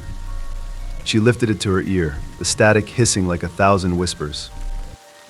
Hello, she said, her voice shaking. This time the voice was clearer, more intense, almost like a mirror of her own. Sophie, please, it begged. I'm you. I'm trapped down here. You have to help me before it's too late. What do you mean? You're me, Sophie demanded, her mind reeling. This is insane. Listen, the voice said, urgent and trembling. The basement is a doorway to something else. If you don't help me, you'll be next. Don't let it take you. Before Sophie could respond, the basement light flickered and then went out, plunging her into darkness. The temperature in the room plummeted, and she felt a presence cold, malevolent, something lurking just beyond her vision. The phone crackled again, but this time it wasn't her voice on the line. It was something else, something darker. A deep, hollow laughter filled the receiver, echoing through the basement. You cannot escape, the new voice whispered, its tone mocking. She is already lost. And now it's your turn. Sophie's breath hitched as she dropped the phone, the clatter echoing in the silence. She fumbled for her flashlight and turned it on, sweeping the beam across the room. There in the corner, she saw a shadow shifting, twisting, slowly forming into a figure that seemed to step out of the darkness itself. The shape moved toward her, its form undefined, like smoke trapped in the shape of a human, eyes glowing with an eerie light. Sophie stumbled back, her mind screaming to get away, to run. She turned and raced up the stairs, her feet pounding on the wood, each step echoing like a drumbeat. Just as she reached the top, the basement door slammed shut, trapping her hand between the frame and the door. She cried out in pain, yanking her hand free, and managed to throw the door open. She stumbled into the hallway just as Emma arrived, breathless and wide-eyed. Sophie, Emma shouted, grabbing her by the shoulders. What happened? Are you okay? The basement, Sophie gasped. There's something down there. It said it was me, but it's not. It's not me. Emma looked confused but resolute. We need to see this thing, she said. Whatever it is, we're going to face it together. Armed with flashlights and a heavy sense of dread, they descended the stairs once more. But when they reached the bottom, the basement was empty. The rotary phone sat silent on the table, the air still and cold, like a tomb. You sure you heard something? Emma asked, though her voice was now laced with doubt. Sophie stared at the phone, her mind spinning. "It was here," she whispered. "I swear, it was here." Just as they were about to leave, the phone rang again, sharper, louder than before. Emma jumped back, and Sophie's heart stopped. She reached out, hesitated for a moment, then picked up the receiver. But this time, there was no static, no voice, just a soft, rhythmic tapping, like something drumming against the phone's casing. And then the voice returned, faint and distant. "It's too late," it said. "You shouldn't have answered." Before they could react, the basement light flickered on and off, and the temperature dropped even further. The shadows on the wall began to move, coalescing into the shape of a figure that looked exactly like Sophie, only twisted, distorted, its face a mask of fear and anger. "You didn't save me," the doppelganger hissed, its eyes burning with an unnatural light. "Now you'll join me in the dark." The room plunged into darkness, and the only sound was the hum of the phone's dial tone, ringing louder and louder until it drowned out all thought. Sophie felt herself being pulled, dragged toward the shadowy figure, its arms outstretched, ready to consume her. And then, as quickly as it began, everything stopped. The lights flickered back on, and the basement was empty once more. The phone lay on the floor, silent. Emma reached out and shook Sophie, who seemed frozen in place, her eyes wide with terror. "Let's get out of here," Emma whispered, and together they fled the basement, slamming the door shut behind them. Sophie moved out of the house the very next day, leaving the basement and its secrets behind. But even in her new apartment, she could still hear it sometimes, the faint ringing of a rotary phone, calling to her from some forgotten place below. And every time it rang, she knew the truth. The call from the basement was not just a cry for help.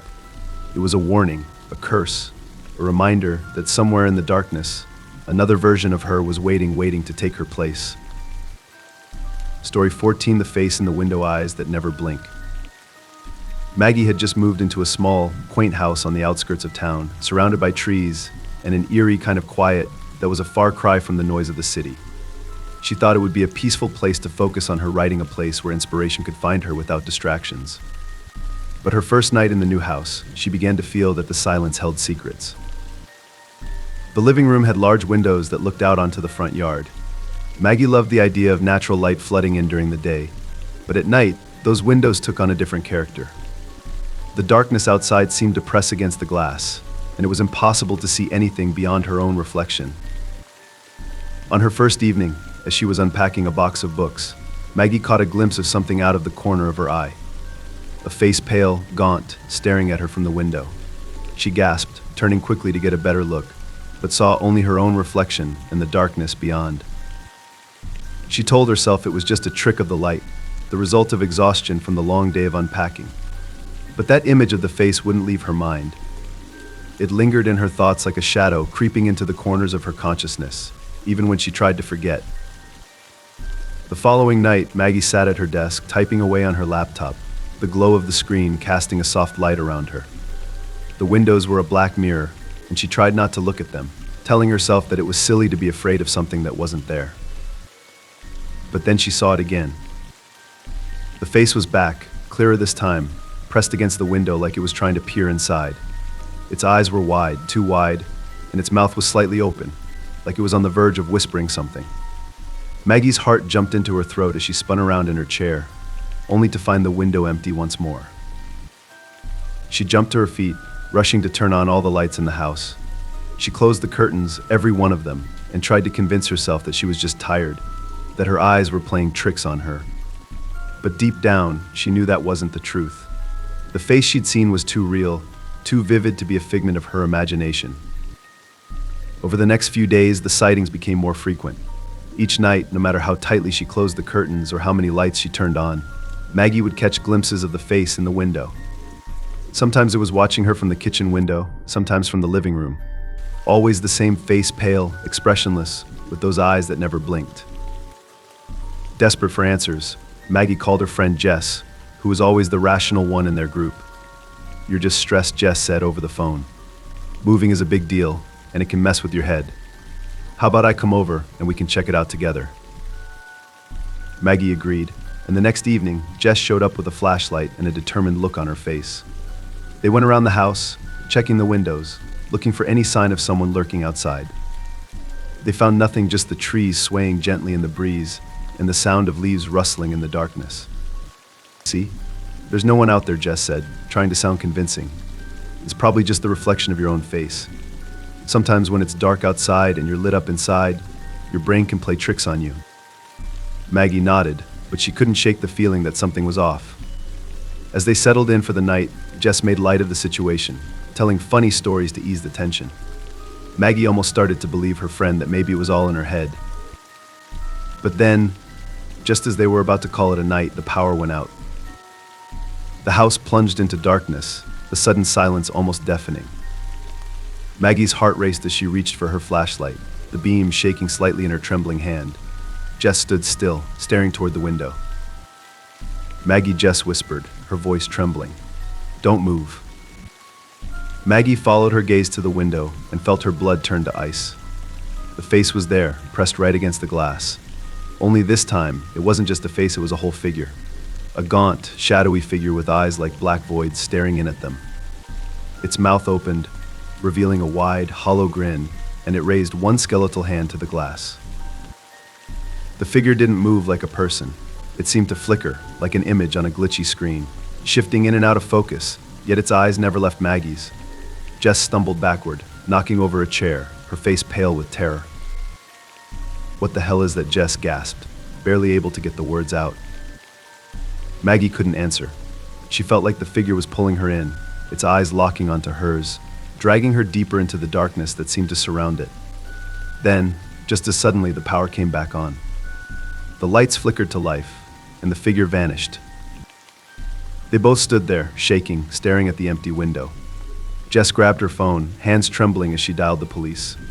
"We need to get out of here," she said, her voice cracking. "Now." They fled the house and waited outside on the cold driveway until the police arrived.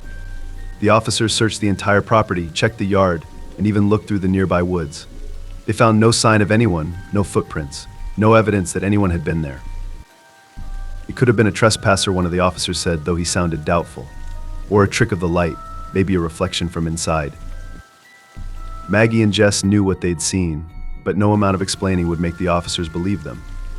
After the police left, Jess insisted on staying the night, but Maggie couldn't relax. She kept seeing that face every time she closed her eyes, that grin that seemed to taunt her from the other side of the window. As the hours passed and Jess finally fell asleep on the couch, Maggie stayed awake, staring at the window. The house was quiet, too quiet, and the silence felt like a living thing, pressing in on her from all sides. And then, at around 3 a.m., she heard a soft tapping on the glass. She turned her head slowly, dread pooling in her stomach. The face was back, but this time it was closer than ever, pressed against the glass with its hollow eyes fixed on her. Maggie felt a scream rise in her throat, but it caught there, trapped by the terror that froze her in place. The face mouthed something, a single word that fogged the glass. "Come dot." Maggie shook her head, backing away slowly. But the figure's eyes followed her every move, and its grin widened, as if it knew a secret she could never understand. She grabbed her phone, aimed its flashlight at the window, and for a moment the light revealed something horrifying. The figure wasn't outside. It was inside the glass itself, like a twisted reflection trapped within the window pane, its face pressed against the other side of reality. Its hand reached out, its fingers splayed against the glass, as though it was trying to break through. With trembling hands, Maggie yanked the curtains closed, but it didn't matter. She could still feel the thing watching her, could almost hear its breath against the glass, whispering her name over and over. She tried to wake Jess, shaking her by the shoulders. "Jess, wake up," Maggie shouted. "We have to leave. Now." Jess woke up groggy and confused, but when she saw the panic in Maggie's eyes, she didn't hesitate. They grabbed their things and ran out of the house into the night. Maggie refused to look back at the windows, afraid of what she might see staring back at her. They stayed at a motel for the rest of the night, huddled together, not saying a word. Maggie's mind raced with thoughts of the face in the window, the way it seemed to live inside the glass. She knew now that it wasn't just an intruder or a trick of the light. The next day, they went back to the house in broad daylight. Maggie's heart sank when she saw that every window had cracked from the inside, tiny fractures spider-webbing across the glass, as if something had tried to force its way through. She moved out of the house that week, unable to bear the thought of living there another day. But even after she settled into a new place, she couldn't escape the feeling that the face was still watching her. Every time she passed a window or looked into a mirror, she saw the faint outline of those hollow eyes, waiting for her to look just a little too closely. And then one night, as she was getting ready for bed, she heard it again, the soft tapping, this time on her bedroom window. She turned slowly, heart pounding, and there it was. The face grinning back at her, its eyes gleaming in the dark. It whispered her name, a sound like wind through broken glass. Come Dot. And she knew then that the face in the window wasn't just trapped, it was waiting. And it would. Never stop until it found a way to pull her through. Story 15, The Whisper Under the Bed, Secrets Beneath the Silence. Katie had always considered herself too old to be afraid of the dark. At 28, she had outgrown the childhood fears of monsters lurking in closets or under the bed. But when she moved into her new apartment, a tiny one-bedroom place on the edge of the city, those old fears began to creep back in. The first few nights were normal enough. Katie unpacked her boxes, set up her furniture, and slowly began to settle in. The place was quiet, almost too quiet, with only the occasional creak of the old wooden floors to break the silence. But that stillness brought with it a sense of unease that Katie couldn't shake. One night, as she lay in bed trying to fall asleep, she heard a faint, almost inaudible whisper coming from somewhere below her. She froze, holding her breath, straining her ears to catch the sound again. There it was, soft and slow, like a voice speaking in hushed tones right under her bed. Katie sat up, her eyes wide with alarm. She listened carefully, but the whispering stopped the moment she moved. She reached for her bedside lamp, turning it on, flooding the room with light. She glanced around, her heart racing, but everything looked perfectly normal. She got out of bed and knelt down, peering into the darkness beneath her bed frame. All she could see were a few boxes of books and some old clothes she hadn't found a place for yet, nothing out of the ordinary. Telling herself it was just her imagination playing tricks on her, she climbed back into bed and turned off the light. But as soon as the room was dark again, the whispering returned. This time it was clearer, closer. A soft voice speaking words she couldn't quite understand, like a chant or a lullaby sung in reverse. Katie's skin prickled with goosebumps. She turned on the light once more, and just as before, the whispering stopped, leaving her alone in the silence. Katie didn't sleep much that night. She lay awake, her eyes fixed on the ceiling, trying to convince herself that it was just the house settling, or the wind outside, or maybe even a neighbor's TV set turned too low. Anything but the idea that someone or something was under her bed, whispering to her in the dark. The next morning, after a restless night, she decided to talk to her friend Carla about it. Carla was the practical type, the kind of person who didn't believe in ghosts or things that go bump in the night. "You're just stressed," Katie Carla said when they met for coffee. "New place, different noises. Old buildings make sounds you're not used to. It's probably nothing." Katie nodded, trying to believe her friend's rational explanation. But that night, when she lay down in bed and turned off the light, the whispering came back louder, clearer, more insistent. She could almost make out words this time, fragments of sentences that seemed to echo in her mind. "Come." Closer the voice whispered, so softly that it was almost like a breeze brushing against her ear. "I'm waiting." Katie's blood turned to ice. She lay still, her muscles tense, staring into the darkness, too afraid to move. The voice was so close, it felt like whoever was speaking was just inches away from her face. Summoning all her courage, Katie jumped out of bed, grabbed a flashlight, and pointed it at the floor. She knelt down slowly, lifting the dust ruffle that hung down from the mattress, and shone the light into the darkness beneath her bed. The beam illuminated nothing but the old boxes, a few stray socks, and the cold wooden floor. There was no sign of anyone or anything hiding there. She let out a shaky breath, her hands trembling as she tried to steady the flashlight.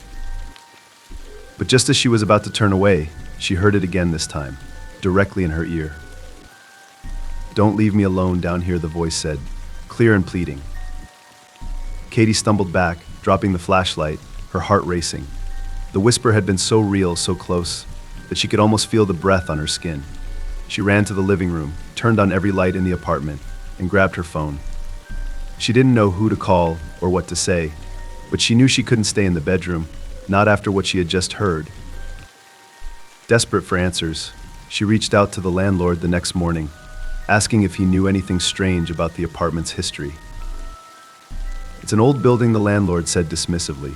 "Settles a lot at night. Sometimes you'll hear creaks and groans, but that's normal. Haven't had any complaints from the last tenant." Katie pressed for more details, but the landlord seemed reluctant to say much else. The last tenant left pretty quickly, he admitted. Said she was moving for a job. "But you know, people come and go all the time in this business." Feeling frustrated and unnerved, Katie decided to do some digging on her own. She searched online for any information she could find about the apartment, looking up old records, news articles, anything that might explain the strange occurrences. And then, buried in the archives of a local news website, she found something that made her blood run cold. The apartment had been the scene of a disappearance nearly 10 years ago. A woman named Lydia Collins had lived there, and one night, she simply vanished without a trace. Her belongings were left untouched, her front door locked from the inside. The only clue was a chilling note scrawled on a piece of paper left on her bed: "Don't let them take me under." Katie's hands shook as she stared at the words on the screen. She felt a growing sense of dread, a fear that tightened around her like a vice. She knew then that the whispers weren't just her imagination, and that they were connected to Lydia's disappearance. That night, as Katie lay in bed, she didn't bother turning off the light. She knew the whisper would come, whether the room was dark or not. And it did, softer this time, almost like a sigh, a whisper from another world. "Help me," the voice said, barely audible. "Please, don't leave me down here." Katie's fear turned to determination. She grabbed her flashlight and, with a deep breath, slowly crouched down to look under the bed once more. This time she reached out, moving the boxes aside, her fingers trembling as she brushed against the cold floor. And then she saw it.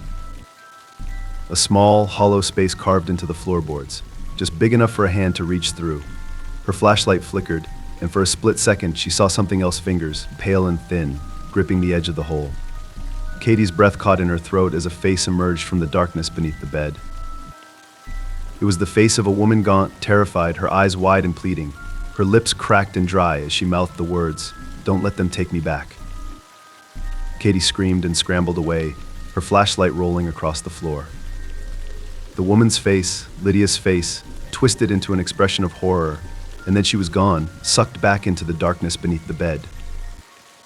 Katie slammed her bedroom door shut and called the police, her voice shaking as she told them about the hidden space under the bed, about the face she had seen. They arrived within minutes, searching the apartment, pulling up floorboards, tearing apart the room. They found nothing. No hidden space, no evidence of anyone under the bed, just dust and old wood. The officer in charge gave her a sympathetic look, suggesting that maybe she'd experienced a vivid dream or sleep paralysis, but Katie knew the truth. She knew that Lydia Collins was still down there, trapped in a place that wasn't quite of this world, and whatever had taken her was still waiting, hiding in the shadows, whispering to her through the darkness. Katie moved out of the apartment the very next day, refusing to spend another night in that cursed place. But even in her new home, she couldn't escape the whispers. She would hear them in the dead of night, just as she was drifting off to sleep, a soft voice calling to her from beneath the bed. "Don't leave me," the whisper said. "I'm still here, waiting." And she knew then that no matter where she went, she would never truly escape the voice under the bed. It would always follow her, always whisper to her, always remind her that there are things in the dark that you can't just walk away from. Things that never stop watching. Things that never stop waiting. It wasn't the kind of thing I would normally agree to. In fact, if someone had asked me a month ago if I wanted to spend the night sneaking into an abandoned amusement park, I would have said they were crazy. But there I was, standing in front of the rusted gates of Dreamland, an amusement park that had been closed for over 20 years, wondering what had possessed me to come along for the ride. It had been Ryan's idea. He was the adventurous one in our group, always looking for something thrilling or dangerous to do. "Come on, man," he'd said, grinning from ear to ear. "When's the next time you'll get a chance to check out a place like this?" The answer, of course, was never. Places like this didn't exist anymore, not the way they did when we were kids. Dreamland had been shut down long before any of us were old enough to visit. But we had heard the stories, the urban legends about accidents, about the place being haunted. People in town still talked about it sometimes, saying it wasn't just the park that was abandoned, but something worse had been left behind. None of that had deterred Ryan, though. When he found out that the old park was still standing, untouched and mostly forgotten, he had decided we had to check it out. It's just a bit of fun, he'd said. What's the worst that could happen? As I stood there, staring up at the faded sign hanging crookedly over the entrance, I could think of plenty of things that could go wrong. Ryan stood beside me, bouncing on the balls of his feet like a kid about to open presents on Christmas morning.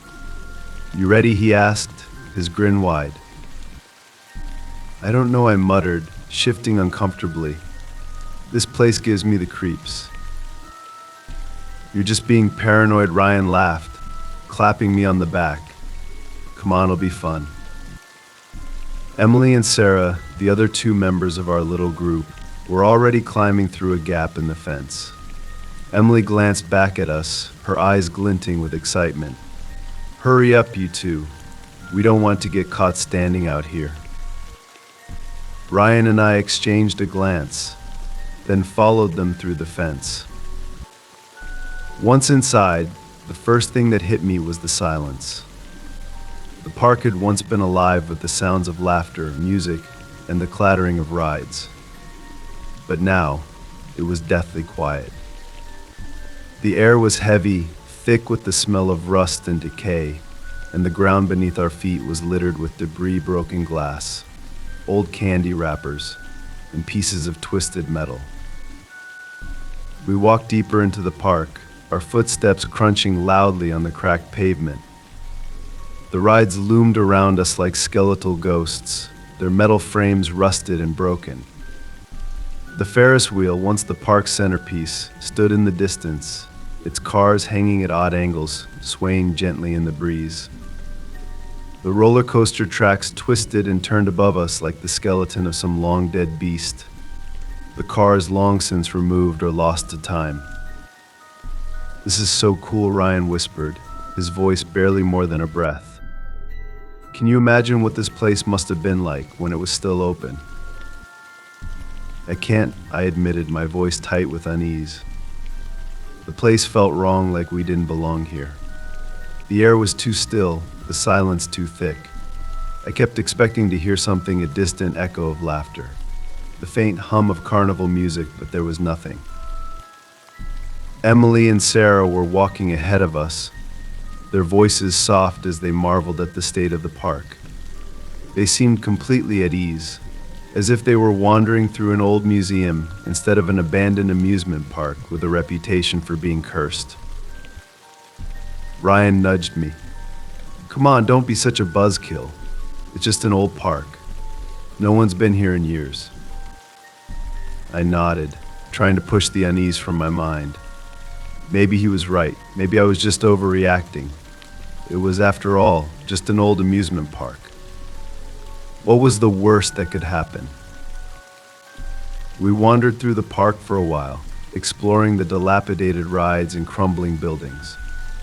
Ryan was in his element, climbing onto the rusted tracks of the roller coaster, taking pictures of the decaying attractions, and telling us stories about what the park used to be like.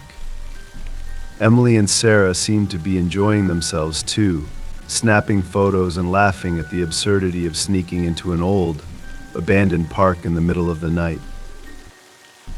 But the longer we stayed, the more I felt like we were being watched.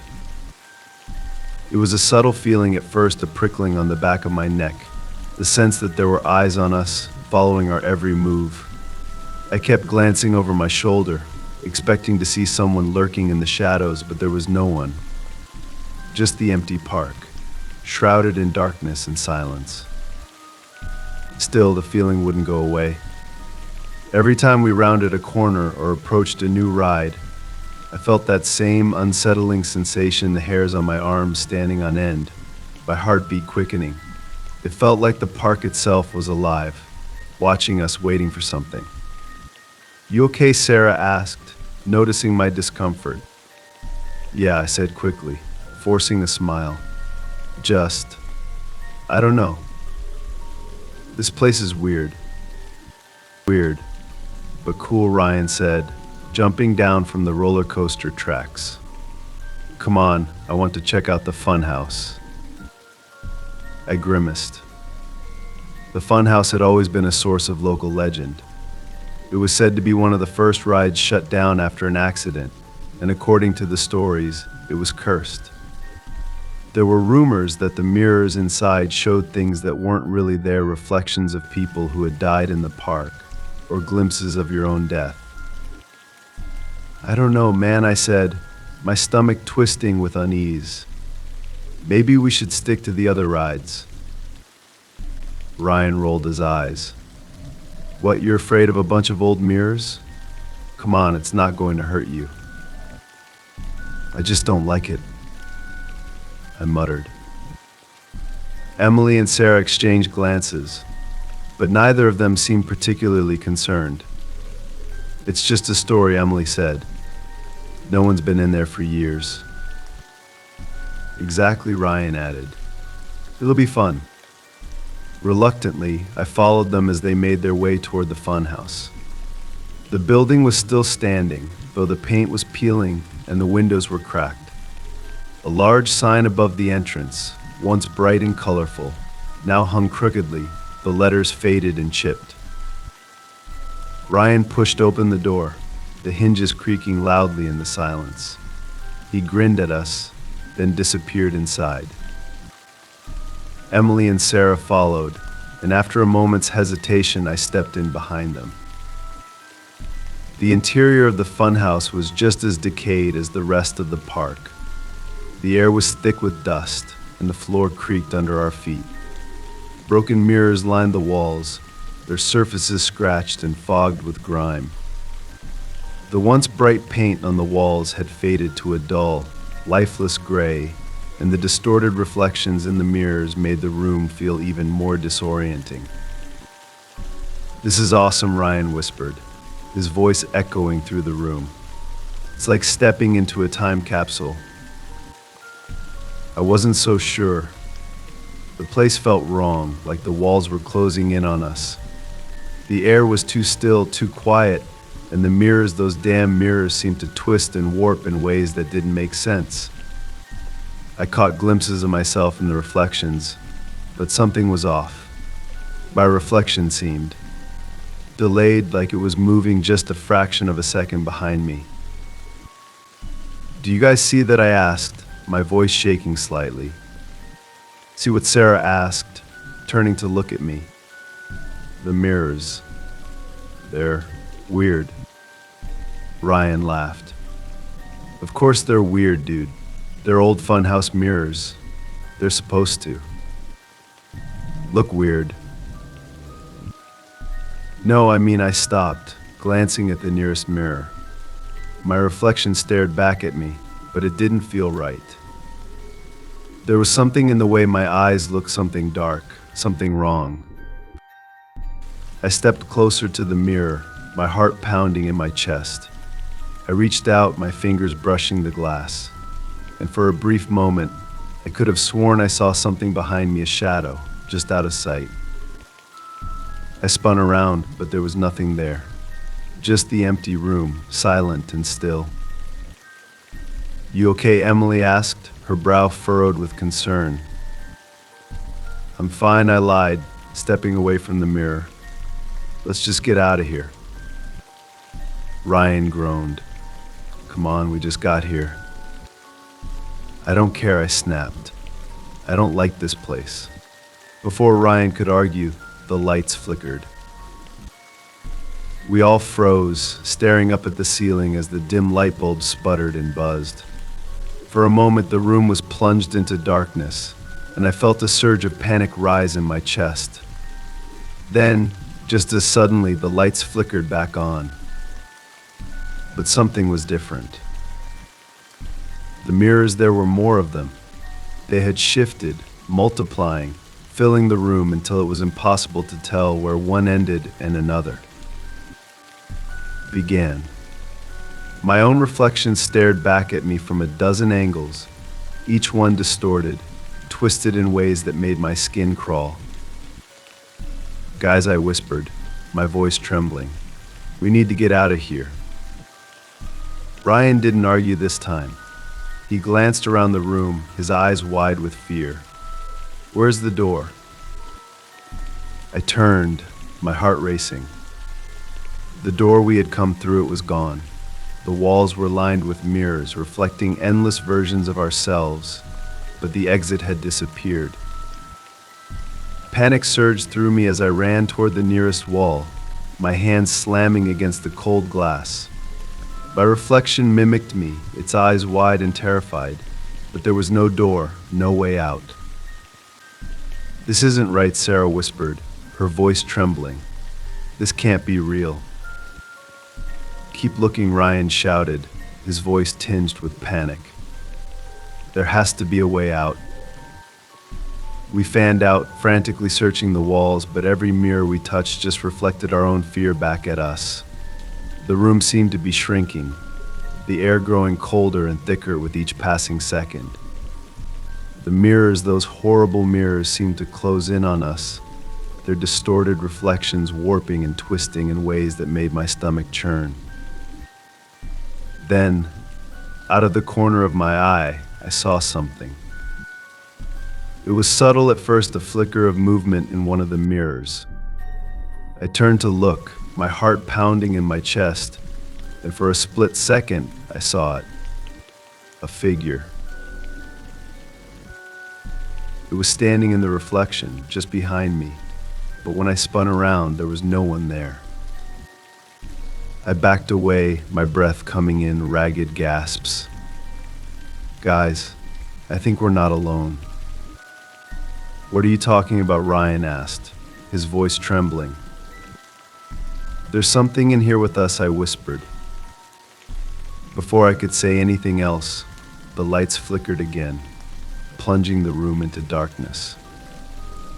The air was thick with the sound of our panicked breathing, and I could feel the walls closing in, the mirrors multiplying, reflecting nothing but darkness.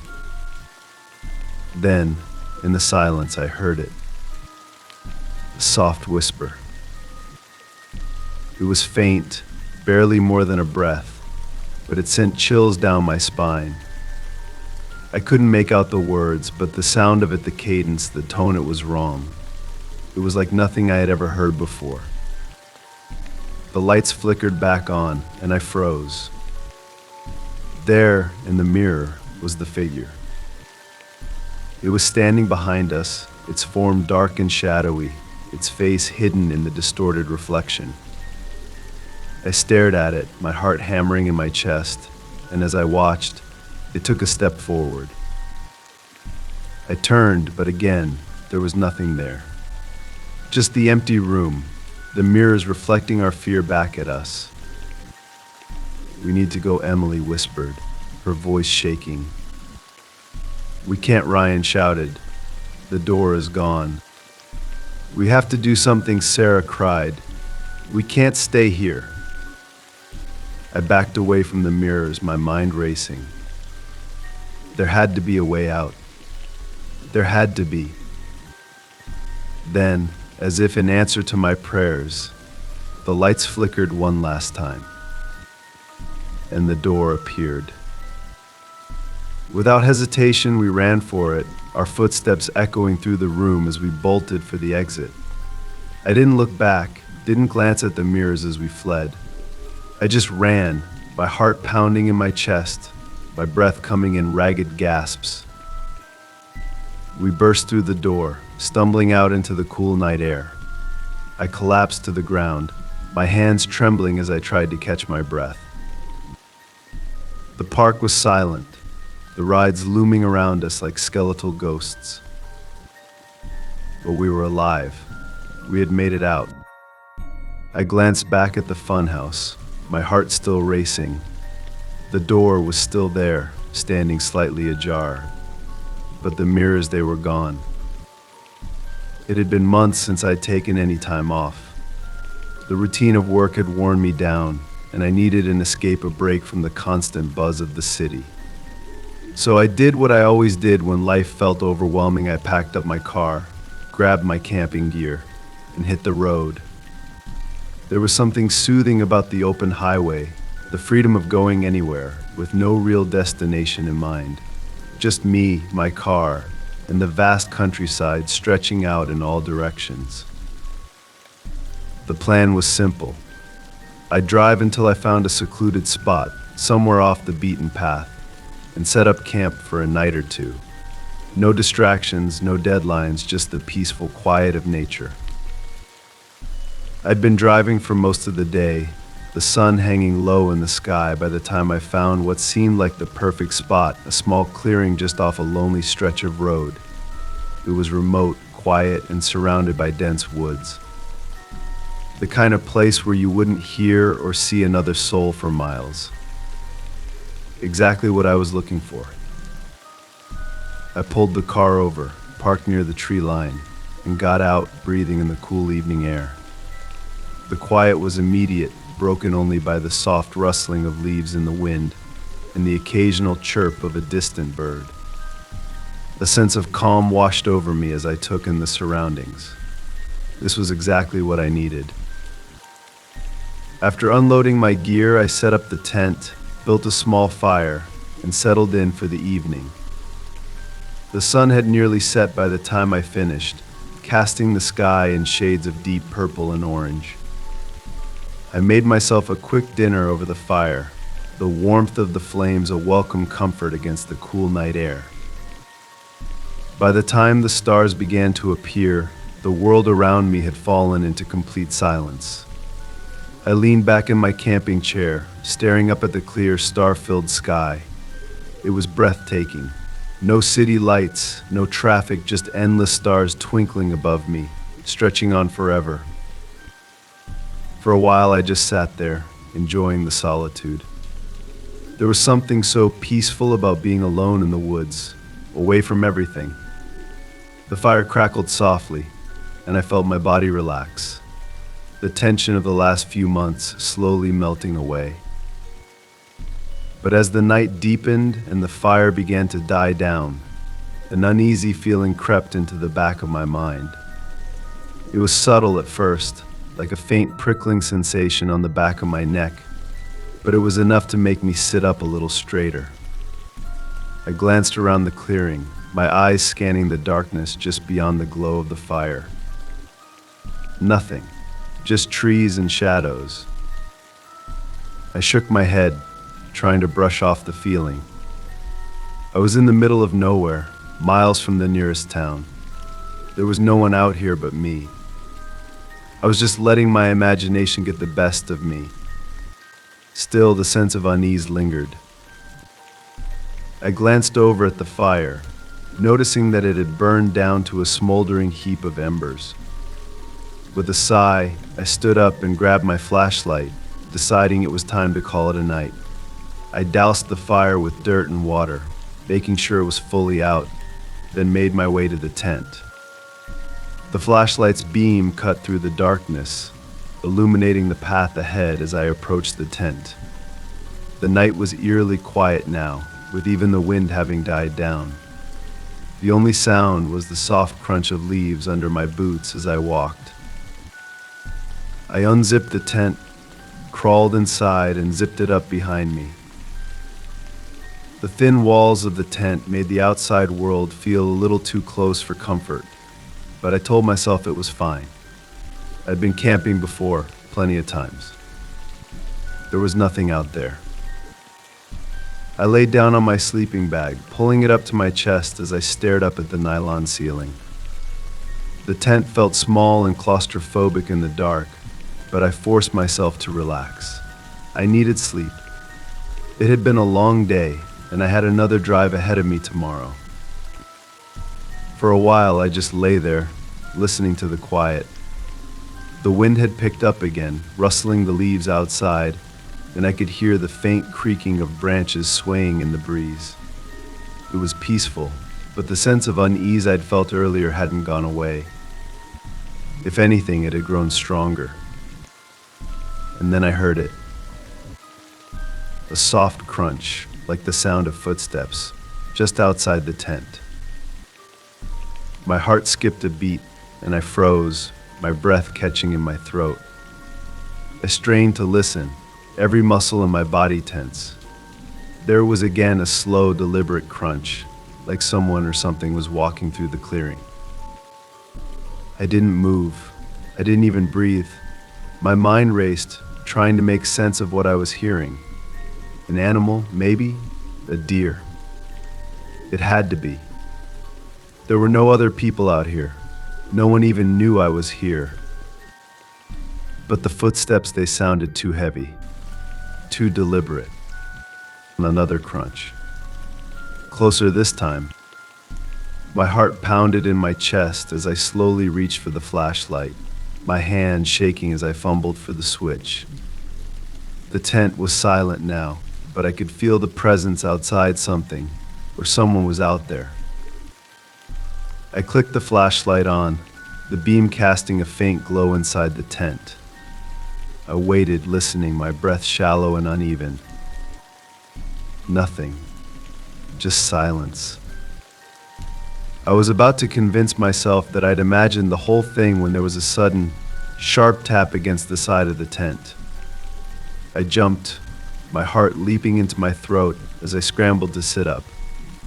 The tap came again, softer this time, followed by another, and another like fingers tapping against the nylon fabric. I turned the flashlight toward the sound, my hand trembling as the beam illuminated the side of the tent. The tapping stopped, and for a long moment, everything was still. Then, just as quickly as it had started, the tapping resumed, this time louder, more insistent, as if whatever was out there was trying to get in. I felt a surge of panic rise in my chest. My mind raced, trying to think of what to do. Should I call out? Should I get out of the tent and make a run for it? Before I could make a decision, the tapping stopped. Silence. My heart pounded in my ears as I waited, the flashlight shaking in my hand. I didn't dare move, didn't dare make a sound. I just sat there, staring at the side of the tent, waiting for whatever was out there to show itself. Then, without warning, the zipper on the front of the tent began to move. It was slow at first, the faint sound of the zipper being pulled open inch by inch, but it was unmistakable. My blood ran cold as I stared at the zipper, my heart pounding in my chest. Someone was unzipping the tent. I bolted upright, the flashlight clattering to the ground as I grabbed the zipper and yanked it back up, sealing the tent. My hands were shaking, my breath coming in short, panic gasps. I grabbed the flashlight again, shining it around the inside of the tent, as if that would somehow protect me. The sound of the zipper stopped, but the presence outside hadn't gone away. I could feel it, hear it. The soft crunch of footsteps circling the tent, slow and deliberate. Whatever was out there, it was toying with me. I had to get out. I couldn't just sit there and wait for it to come back. I grabbed my boots, my hands shaking as I slipped them on. My mind raced, trying to plan my next move. The car was parked about 30 feet away, just beyond the tree line. If I could make it to the car, I could lock myself inside, start the engine, and get the hell out of there. But first I had to get out of the tent. I reached for the zipper, my hand trembling as I slowly began to pull it down.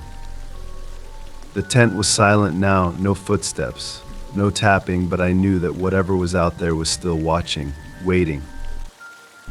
I took a deep breath, steeling myself, and yanked the zipper the rest of the way down. The cold night air hit me like a slap in the face as I crawled out of the tent, my flashlight beam cutting through the darkness. I stood up, my heart pounding in my chest as I scanned the clearing. Nothing. The clearing was empty, just as it had been when I set up camp. The trees stood silent, the wind rustling softly through the leaves. There was no sign of whatever or whoever had been outside the tent. I took a step forward, my breath coming in shallow gasps. The car was just ahead, sitting in the darkness like a beacon of safety. If I could just make it to the car, I'd be okay. I started walking, my footsteps crunching softly on the ground as I made my way toward the tree line. My eyes darted around the clearing, searching the shadows for any sign of movement, but there was nothing. Just the trees in the dark. I was almost at the car when I heard it, a low, guttural sound, like a growl, coming from the woods. I froze, my heart skipping a beat. The sound was faint, but it was there, something moving in the trees, just beyond the edge of the clearing. I shone the flashlight toward the sound, my pulse racing as I took a step back. The beam of light cut through the darkness, illuminating the trees, but I couldn't see anything. Whatever was making the noise was staying just out of sight. The growling grew louder, more intense, and I could hear the soft rustle of leaves as something moved toward me. I stumbled back, my heart pounding in my chest, as the flashlight flickered, its beam weakening. "Come on," I muttered, shaking the flashlight in a desperate attempt to keep it from going out. And then I saw it. A figure, standing just at the edge of the trees, its form hidden in the shadows. It was tall, too tall, and its limbs were wrong, bent at odd angles. I couldn't make out its face, but I could feel its eyes on me, watching, waiting. I didn't wait to see what it would do. I turned and bolted for the car, my legs burning as I sprinted across the clearing. The growling grew louder, the sound of something moving through the trees chasing after me. I could hear it getting closer, the pounding of its footsteps echoing in my ears. I reached the car, yanking the door open and throwing myself inside. My hands shook as I jammed the key into the ignition and turned it, the engine roaring to life. I slammed the door shut, my breath coming in ragged gasps as I locked the doors and threw the car into reverse. The headlights illuminated the clearing, and for a brief moment, I saw it. The figure stood at the edge of the trees, its body hunched, its limbs bent at unnatural angles. Its eyes gleamed in the light, and its mouth, if it was a mouth, hung open, revealing sharp, jagged teeth. I didn't wait to see what it would do next. I hit the gas, the tires kicking up dirt and gravel as I sped out of the clearing and back onto the road. My hands shook on the wheel, my heart racing as I glanced in the rearview mirror, half expecting to see the figure chasing after me. But there was nothing, just the empty road and the darkness behind me. I didn't stop driving until I reached the nearest town, hours later.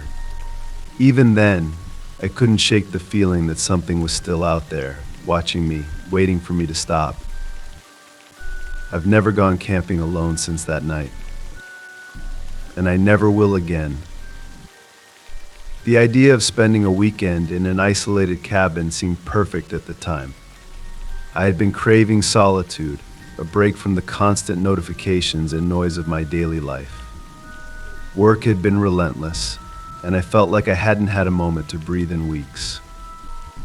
So when I stumbled upon the listing for a remote cabin rental miles away from the nearest town, tucked deep in the woods, it felt like exactly what I needed. The photos of the cabin were idyllic, a small, rustic structure nestled among towering pines, a wood-burning fireplace, and a wraparound porch with views of the surrounding forest. The host, a man named Peter, assured me in the listing that the cabin was the ultimate getaway for anyone seeking peace and quiet. That's exactly what I was after. The drive out to the cabin took longer than expected. The directions from Peter had been straightforward enough, but as I wound deeper into the woods, the road narrowed, turning into a dirt path that was barely wide enough for my car. My GPS signal cut out about an hour before I arrived, leaving me to rely solely on the hand-drawn map Peter had provided. By the time I pulled up to the cabin, the sun was already dipping below the horizon, casting long shadows across the forest floor. The air was crisp and cool, and the silence was immediate, no distant hum of traffic, no voices, just the soft rustling of leaves in the breeze. I parked the car and stepped out, taking a deep breath. The cabin looked even better in person, small and cozy, with a warm glow coming from the windows. I grabbed my bags from the trunk and headed inside. The interior of the cabin was exactly as advertised, rustic and charming, with a stone fireplace in the living room, a small kitchen, and a single bedroom in the back. The windows overlooked the dense forest, and the porch looked like the perfect place to sit and sip coffee in the morning. After unpacking, I made myself a quick dinner and settled in for the night. I lit a fire in the fireplace and curled up on the couch with a book, the crackling of the fire and the soft glow of the flames creating the perfect atmosphere for relaxation. By the time I headed to bed, I was feeling more relaxed than I had in weeks. The bed was comfortable, and as I lay there, listening to the gentle rustling of the trees outside, I felt myself drifting off into a deep, peaceful sleep. I woke in the middle of the night to complete darkness. At first, I wasn't sure what had woken me. The fire in the living room had long since died down, leaving the cabin cold and dark. I sat up in bed, blinking into the darkness, trying to shake off the disorientation of being jolted awake. Then I heard a faint noise, like the creak of floorboards coming from the living room. My heart skipped a beat, and I strained to listen. The cabin was silent now, the only sound the soft whisper of wind against the windows. I told myself it was nothing, just the old cabin settling, or maybe a branch brushing against the roof. But the uneasy feeling that had settled in my stomach wouldn't go away. I reached for my phone, fumbling with it in the darkness. The screen lit up, casting a faint glow across the room, but there was no signal. I hadn't expected there to be. Peter had warned me that the cabin was too remote for cell service, but the lack of connection only made the cabin feel more isolated, more vulnerable. I took a deep breath, trying to steady myself. I was overreacting. It was just an old cabin in the middle of the woods. I was alone. No one knew I was here. But that thought only made me feel worse. I got out of bed, slipping on my shoes and grabbing the flashlight I had packed, just in case. The beam of light cut through the darkness as I stepped into the hallway, making my way toward the living room. The cabin was quiet, the floor creaking softly under my feet as I walked. The fire had completely died out, leaving the room cold and still. I shone the flashlight around the room, my heart pounding in my chest. But everything looked as it should: the couch, the small table, the stack of firewood near the hearth. Nothing was out of place. I was just about to turn back to bed when I heard it again. A creak. Louder this time, definitely coming from inside the cabin. My breath caught in my throat, and I turned, shining the flashlight toward the kitchen. The beam of light flickered as it swept across the small room, illuminating the old wooden cabinets and the worn countertops. Nothing. But then I saw it. The back door, the one that led out to the porch, was slightly ajar.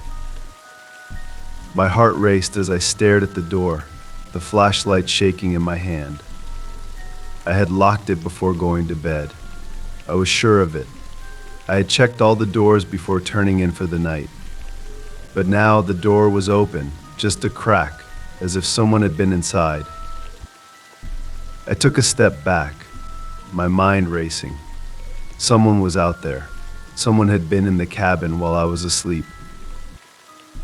For a long moment, I just stood there, frozen, my mind trying to make sense of what I was seeing. I hadn't heard anyone, hadn't seen anything, but the door was open. The flashlight flickered again, and I fumbled with it, my hands trembling as I tried to steady the beam. I couldn't stay here. I needed to leave. Now. I backed away from the kitchen, my heart pounding in my chest as I made my way toward the front door. I grabbed my coat from the hook by the door, my mind racing with panic. I had to get out of here. I didn't know what was out there, but I couldn't stay. But as I reached for the doorknob, I heard a low, creaking sound coming from the porch. I froze, my hand hovering over the doorknob, my breath catching in my throat. The sound was soft, barely audible, but unmistakable. Someone was out there, on the porch. For a moment, I didn't move. I didn't breathe. My mind raced, trying to figure out what to do. I couldn't go out there. Not with someone waiting on the other side. I stepped back from the door, my heart pounding in my ears. I needed to think. I needed to stay calm. But the cabin felt like it was closing in on me. The walls too close, the darkness too thick. I turned and ran back to the bedroom, slamming the door shut behind me. My hands shook as I fumbled with the lock, turning it with trembling fingers. I backed away from the door, my breath coming in ragged gasps as I grabbed my phone again. No signal, of course. I paced the small room, my mind racing. I couldn't call for help. I couldn't leave. I was trapped. The cabin was silent now, but I knew that whatever or whoever was outside hadn't gone away. I could feel it. I could feel eyes on me, watching, waiting. I sat down on the edge of the bed, my flashlight shaking in my hand. I didn't know what to do. I didn't know how to get out of this. For what felt like hours, I just sat there listening to the silence, waiting for something to happen. My mind raced with possibilities. Had it been an animal? A person? Was someone watching me? Or had I imagined the whole thing? Then, just as I was beginning to convince myself that it was all in my head, I heard it. A soft, rhythmic tapping. It was coming from the window. I turned, the flashlight beam flickering as I shone it toward the window. The curtains were drawn, but I could hear it clearly now tap, tap, tap like fingers gently tapping against the glass. My blood ran cold. Someone was outside the window. I backed away, my breath coming in short, panicked gasps. The tapping continued, steady and deliberate, like someone was trying to get my attention. I stared at the window, my mind screaming at me to run, to hide, to do something, but I was frozen, paralyzed by fear. Then the tapping stopped. Silence. I stood there, my heart pounding in my chest, waiting for something to happen. The flashlight beam flickered again, casting long shadows across the room, and I could feel the weight of the silence pressing down on me. Then, slowly, the doorknob began to turn. My breath caught in my throat as I watched the doorknob twist. Inch by inch, the soft creak of the wood echoing through the room. I backed away, my mind racing with panic. The door was locked, but it wouldn't hold for long. Whoever was outside, they were trying to get in. I grabbed the chair from the corner of the room and jammed it under the doorknob, my hands shaking as I shoved it into place. The doorknob rattled again, more insistently this time, but the chair held. For now. I stumbled back, my heart racing, and grabbed my phone again, my fingers trembling as I stared at the screen. No signal. Still no signal. The rattling stopped. and for a long moment there was silence again. I didn't dare move, didn't dare breathe. Then, from the other side of the door, I heard a voice. It was soft, barely more than a whisper, but I could hear it clearly. Let me in. My blood turned to ice. The voice was faint, almost melodic, but there was something wrong about it, something unnatural. Let me in, the voice whispered again, this time more insistent. I backed away from the door, my heart pounding in my chest. The voice continued, whispering softly, repeating the same words over and over again. Let me in. Let me in. Let me in. I clamped my hands over my ears, trying to block it out, but the voice seemed to echo in my head, growing louder and louder with each repetition. Let me in. I couldn't take it anymore. I bolted for the window, pulling the curtains aside and throwing it open. The cold night air hit me like a wave as I scrambled out, landing hard on the ground below. I didn't stop. I didn't look back. I just ran. The forest closed in around me, the trees towering overhead as I sprinted through the underbrush, my breath coming in ragged gasps. I could still hear the voice, faint now, carried on the wind. Let me in. I kept running, my legs burning, my heart pounding in my chest. I didn't stop until I reached the car, my hands shaking as I fumbled with the keys. I threw myself inside, slamming the door shut and locking it behind me. My breath came in short, panicked gasps as I started the engine, the headlights cutting through the darkness. I didn't look back at the cabin as I sped down the dirt road, my heart racing in my chest. I didn't care what was behind me. I just needed to get away. I didn't stop driving until I reached the nearest town. Hours later, I pulled into the first gas station I saw and parked under the bright lights, my body trembling with exhaustion and fear. I haven't been back to the cabin since.